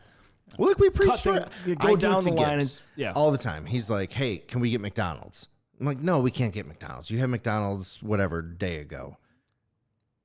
And yet I'm still the guy that's like eating like crap during lunch when no one else is around. Yeah. So I had Practice that what you extra preach. boost. I was scared shitless. Yeah. So I Right. was able to just cold turkey it. Like I said. Right. And that's what it takes sometimes for people, right? It's something like what you went through to change your lifestyle, right? I don't want to do Like, that though. I think it literally took me. I mean, Sarah could probably validate this. It probably took me like 6 or 7 months to eat anything that anyone would consider to be remotely bad for you. Like I just was scared. I was like, Absolutely. I get it. can't eat this. I'm gonna die. Like With good literally. reason. Yeah. Which was probably irrational, but But still at the same time. yeah, but I'm saying like you it's got like- into it though, right? I was scared to that point where like I was able to just like Yeah. Yeah, I don't want to have to get to that point. No. I mean, you had to go through that, and that's extreme, but like luckily you were able to do that. I mean, maybe some people can't even do that even when you get that news. But I don't want to have to be put to that test. No, you. Right. Let's put it this way: if you're in a situation like that, thank God you're here, right? You Right. made it through it, and you were able to change your lifestyle. My stepmom told me last night that she went to a funeral last week. It was my stepsister's friend went to. They had to go to a funeral where her husband passed away. He's 41 years old. He had a heart attack while he was at home with the kids by himself, and ended up dying. 41 years old. Jesus. Like something like that could happen, like where you don't have that option to make the lifestyle change. Like it just boom, done. Right. You know what I mean? Like with the kids at home, like, and that could happen to anybody at any point. Like that's the scary thing. So like trying to go back to what you said, preventative maintenance, right? Yeah.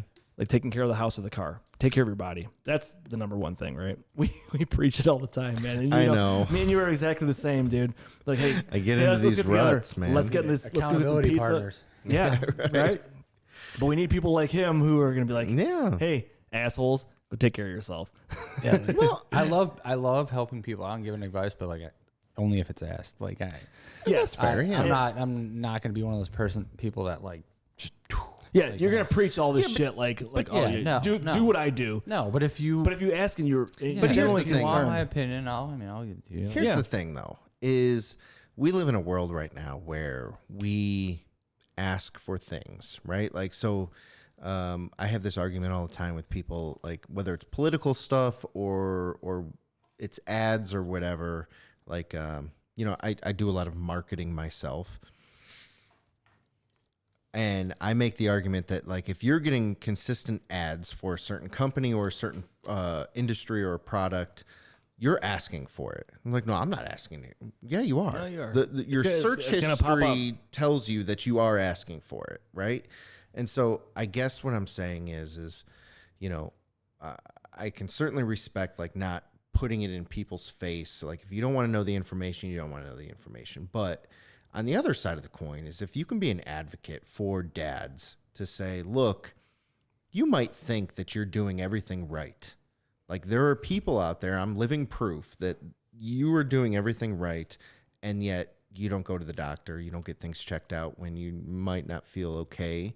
Like, should we get deep? Want to get deep? I love getting deep. All right, dads. We all do. Dads, next time you reach in the crib or wake your kid up. Sorry, I had to hit that real quick. That's what she said. Next time you go to do that, wake up your kid, you know, think about if you weren't there to do that. Like, Yeah. and what steps can you take to help keep yourself there for your Yeah, kid? be you there. know? Like, well, you Dude. gotta be there. And Bottom line, and be I there. think What is a more appropriate and real motivator than your kids? No, everything. Because, I mean, how many times have you thought that? All the time. Looking at your kid where you're like, can you imagine not being there? Can you imagine, like, if you, like, the thought of you not being there with your kid, being with your wife to sit there and watch your kids go do what they're doing. And then think about, like, imagine your kid asking, where's dad? Yeah. Imagine that. That's the type of shit that hits you so fucking hard, man. Mm-hmm. And I think about it all the time.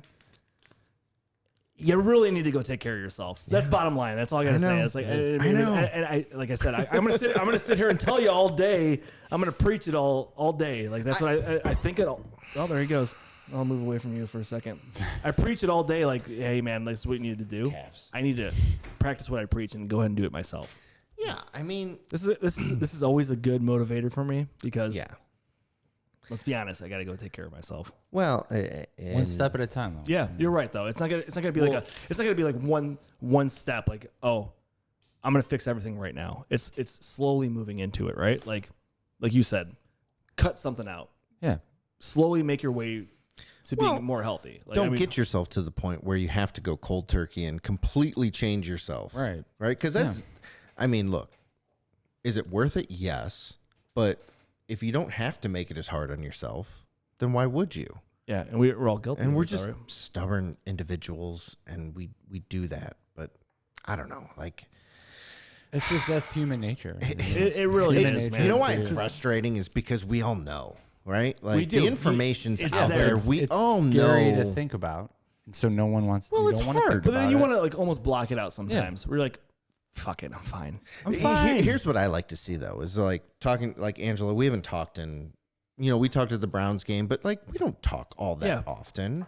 But like I look at you from the outside and I see the stuff that you post and, you know, your kid and everything like that. And that's wonderful. And generally I feel like you're a happy dude and living a good life, right? And that's wonderful. You're also living a healthy life. Like, Yeah. like I don't need to like be gluttonous and like whatever just to be happy. Like sometimes I trick myself into thinking, well, I work really hard, so yeah, we're going to just order takeout tonight because it's easy and it tastes great and whatever. Because you know what you're doing? It's a an short excuse. fix. It's an excuse and it's a short fix. It's like, it's a quick fix. It's like, okay, I'm just going to get to this point here and I'm just going to relax and get through this day. Like, Instead of like big picture, like down the road, how is this affecting me? Like sometimes I look at like, you know, like the influencers, like the celebrity, like somebody like The Rock, right? Like I love The Rock. Like Dwayne Johnson is not like, to like that dude. If I could have a work ethic, that would be my work ethic, right? Like, and I think I work pretty freaking hard, but like that dude's that's just on a different planet. Yeah. Plus he has the rock bottom finisher. Yeah, absolutely. Sure. That finisher is incredible. Yeah, you're right. But like, I look at that guy and I'm like, well, that's just unrealistic. How can you possibly be happy with going that hard that long? And it just doesn't seem attainable, right? It's a lifestyle. It's just crazy. Change But your then like, all right, like Angelo, I've known you for a long, long time. And like, if you can eat right and continuously exercise and like have this family life and also have a love of bourbon and like have fun with that, like, okay, like there's things that we can do to I don't even want to call it living in moderation, because like you seem like a genuinely happy person. Yeah. Mm-hmm. Right? Like, and sometimes I think that what we think is going to prevent happiness is actually what's stopping us from being long-term happy. Yeah. Like, and that's like, it's a weird like thing to wrap your head around. But again, it goes back to knowing when I've trained for something for 6-7 months and like how good I feel and I'm genuinely happy. Yeah. But then it's a change. skip away from that because it's easy. It's change in value. Like, right. It's yeah, exactly. And it's so easy to get away from that, right? I mean, like, you could wake up 2 hours earlier than you usually do, right? Yeah. You could wake up and be like, oh, I'm gonna work out before everybody wakes up. I'm gonna work out, and you know damn straight how good you're gonna feel. Mm-hmm. You're gonna be up. You're gonna be in a great mood. You're gonna be like, okay, I'm gonna make everybody breakfast. I'm gonna pack the lunches, and I'm gonna feel good for my work day.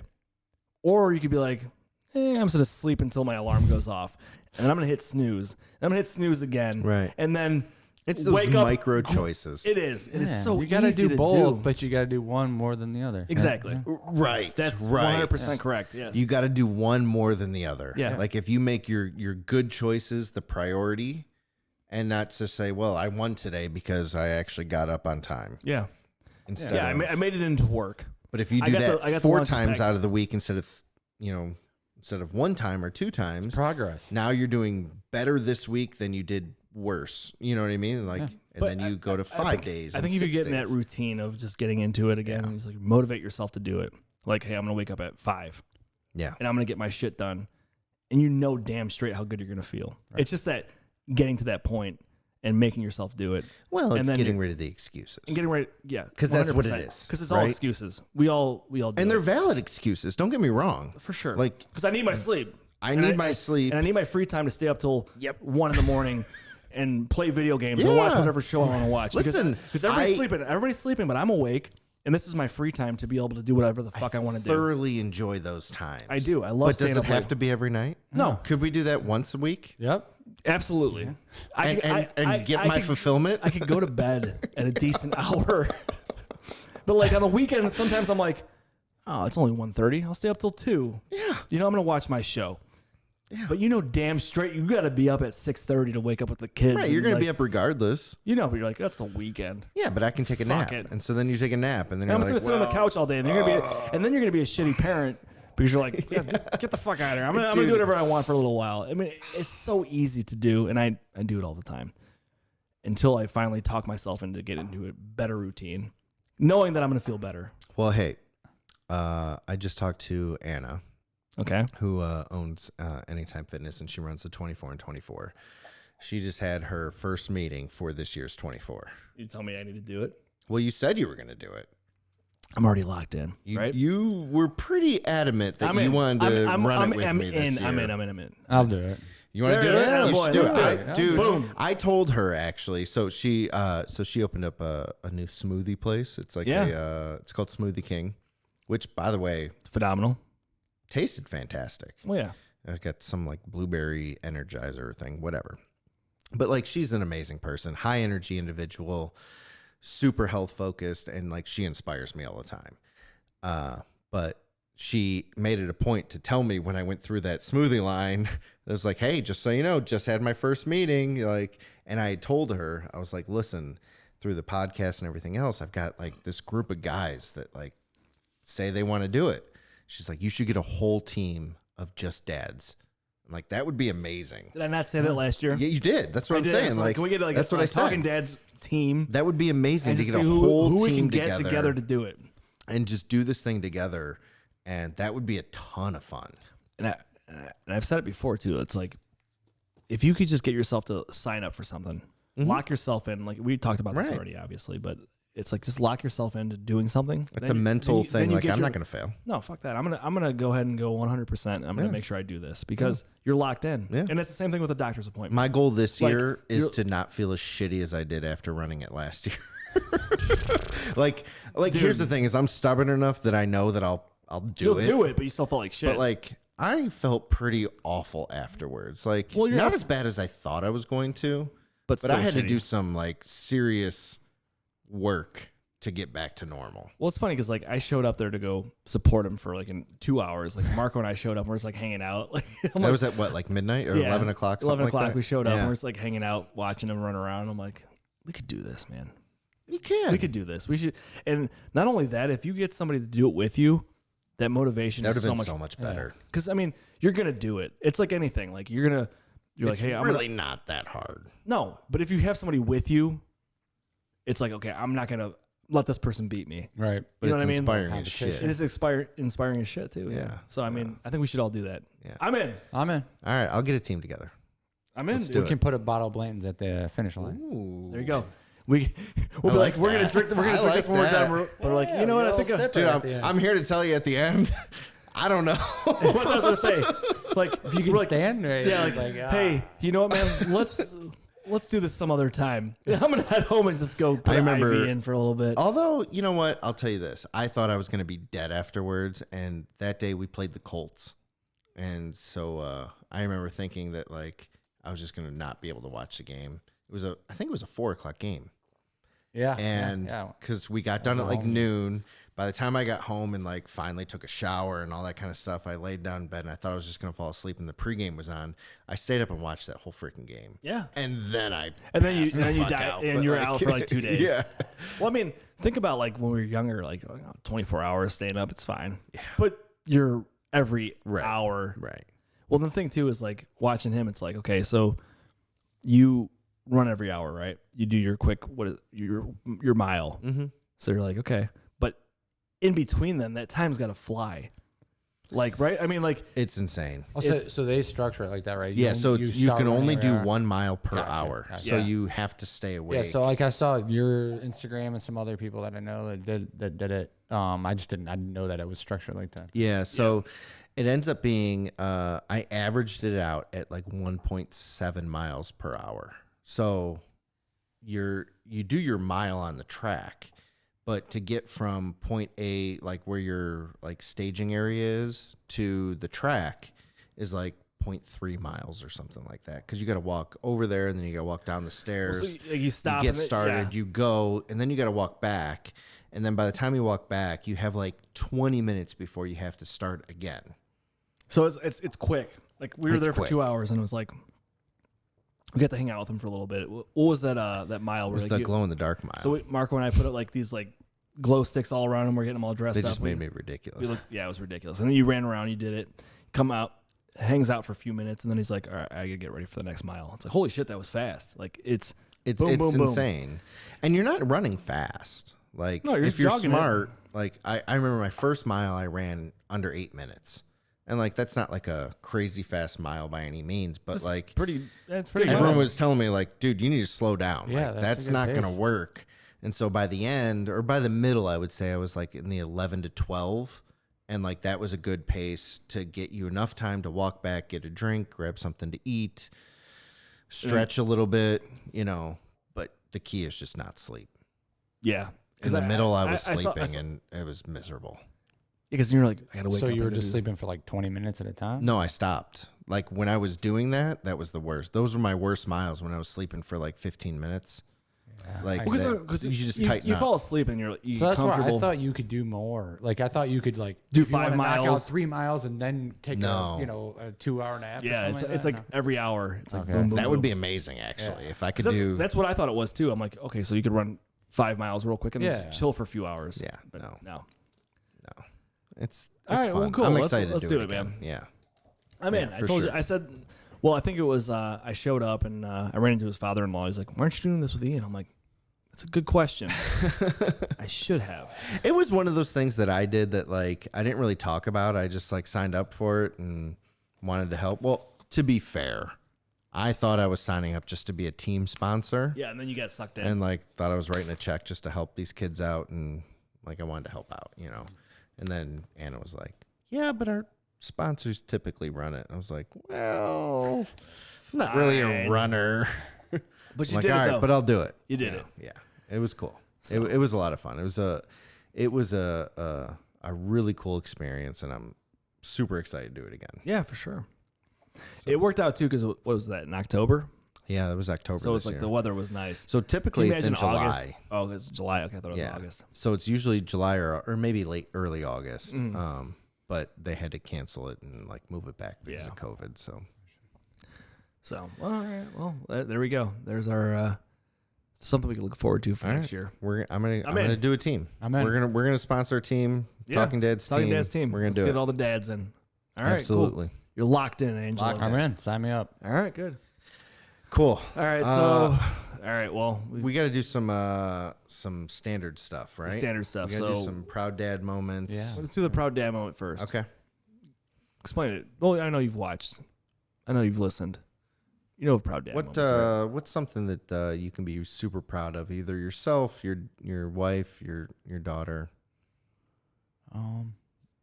Is it just Anything, man. Anything. Like You're proud of yourself. Here's the reasoning behind it is I think as men or dads, whatever you want to call us, I think that we don't celebrate the little stuff enough. And when you do, at least what I've noticed is when I celebrate something, like I look for things now. And when I celebrate that, like inherently we do things to get us to that situation more. And that's really fun. Because now you're constantly celebrating something, and that's fun.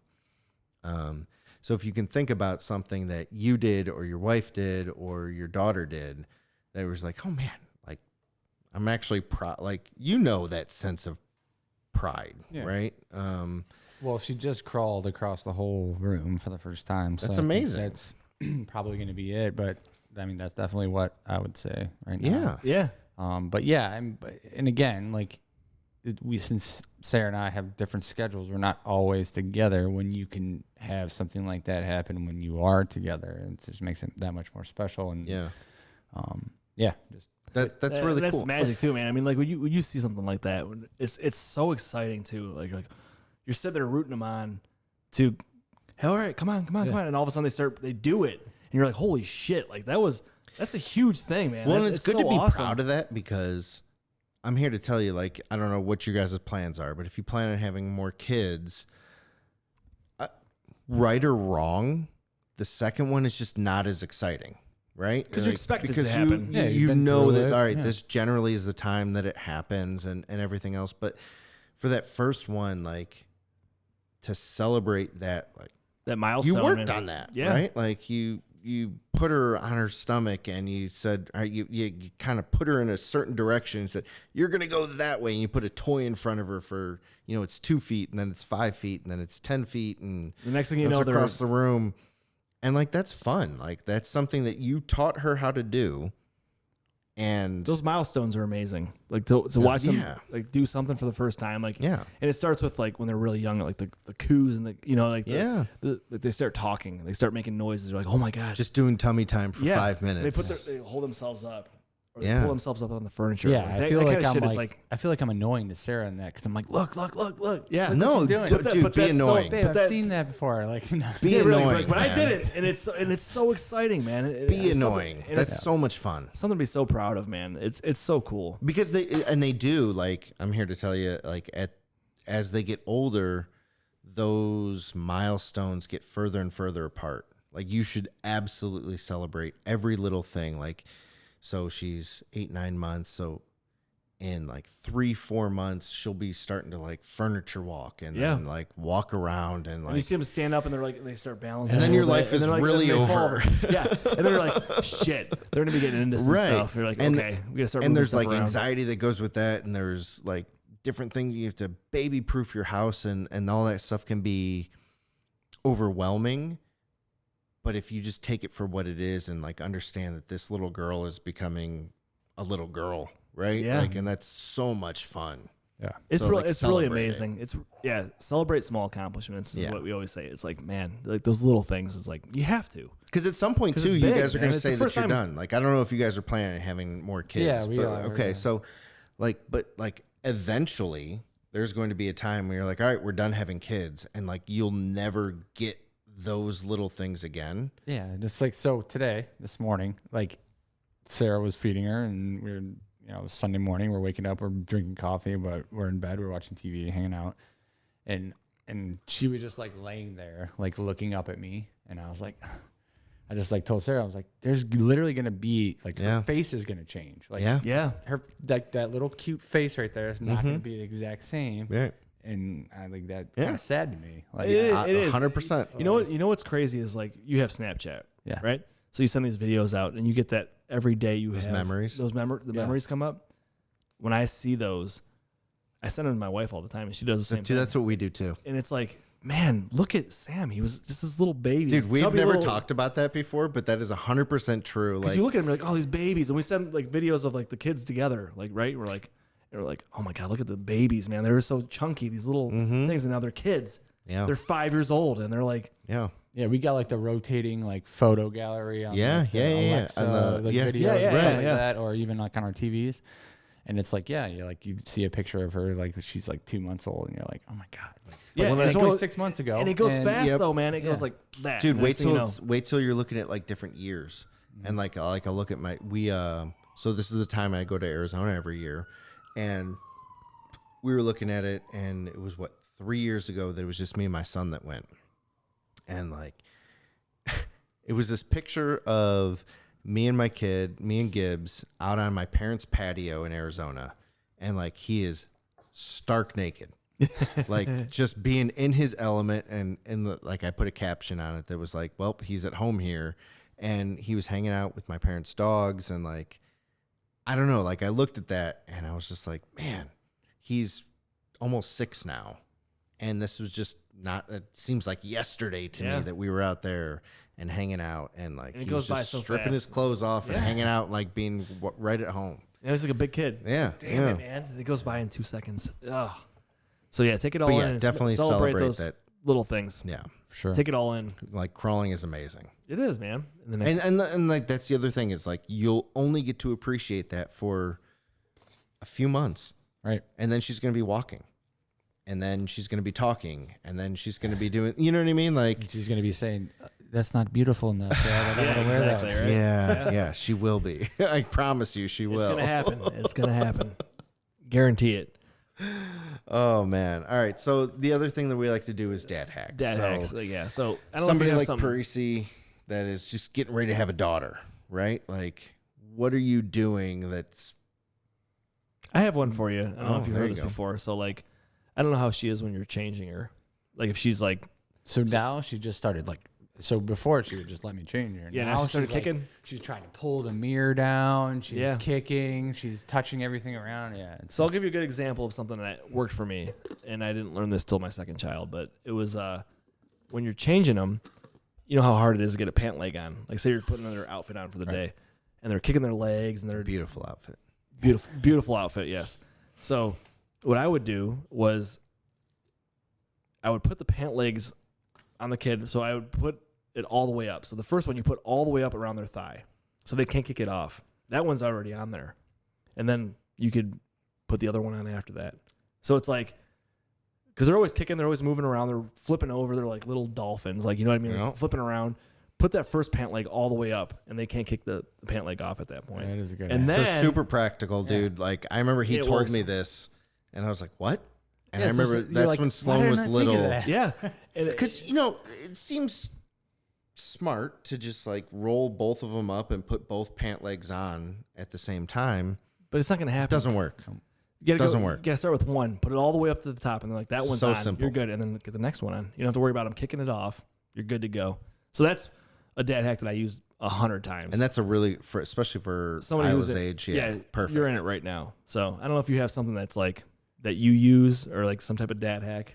So, I mean, I consider myself to still be a newbie. So I guess, I mean, first of all, I would say like for someone like Parisi, like you can read as much as you want if like about what to do in this situation, but like it's just you're gonna figure it out. Learn it and as like, you go. It's like every situation is different. Every kid's different. Absolutely. It's whatever. So you got to just do what works. Mm-hmm. You'll figure it out.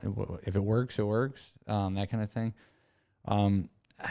Honestly, I can't really think of a specific dad. Well, I think but you're absolutely right, good, though. What works for you is like we've said it 100 times. Like that. Yeah, I guess if it works for you, then do it. Like you said, you can't. There's no book on it. Yeah, right. So, I guess so. Every kid's different. I prepare dinner or by myself. So if I have Sarah prepares the dinner, and it's usually in these things in the fridge, and then I put it out on the plate for each night. Right. We do like meal prepping on Yeah. Sunday or whatever. But so she loves food. Mm-hmm. So we do this baby led weaning, whatever, and we haven't put any type of food in front of her that she doesn't not like. But I guess I give they have puffs. You guys are familiar?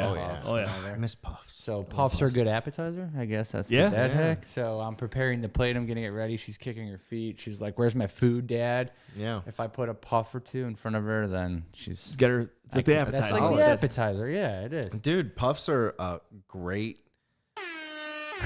Sorry, I hit it. Dad hack. Yeah, puffs are a great dad hack, honestly. Like, Yeah. I remember puffs got me through so many difficult times. My God, man. Like, And you know what's super adorable is the crunch on the teeth. it Like, really, when she goes- because they're just like right there. Yeah.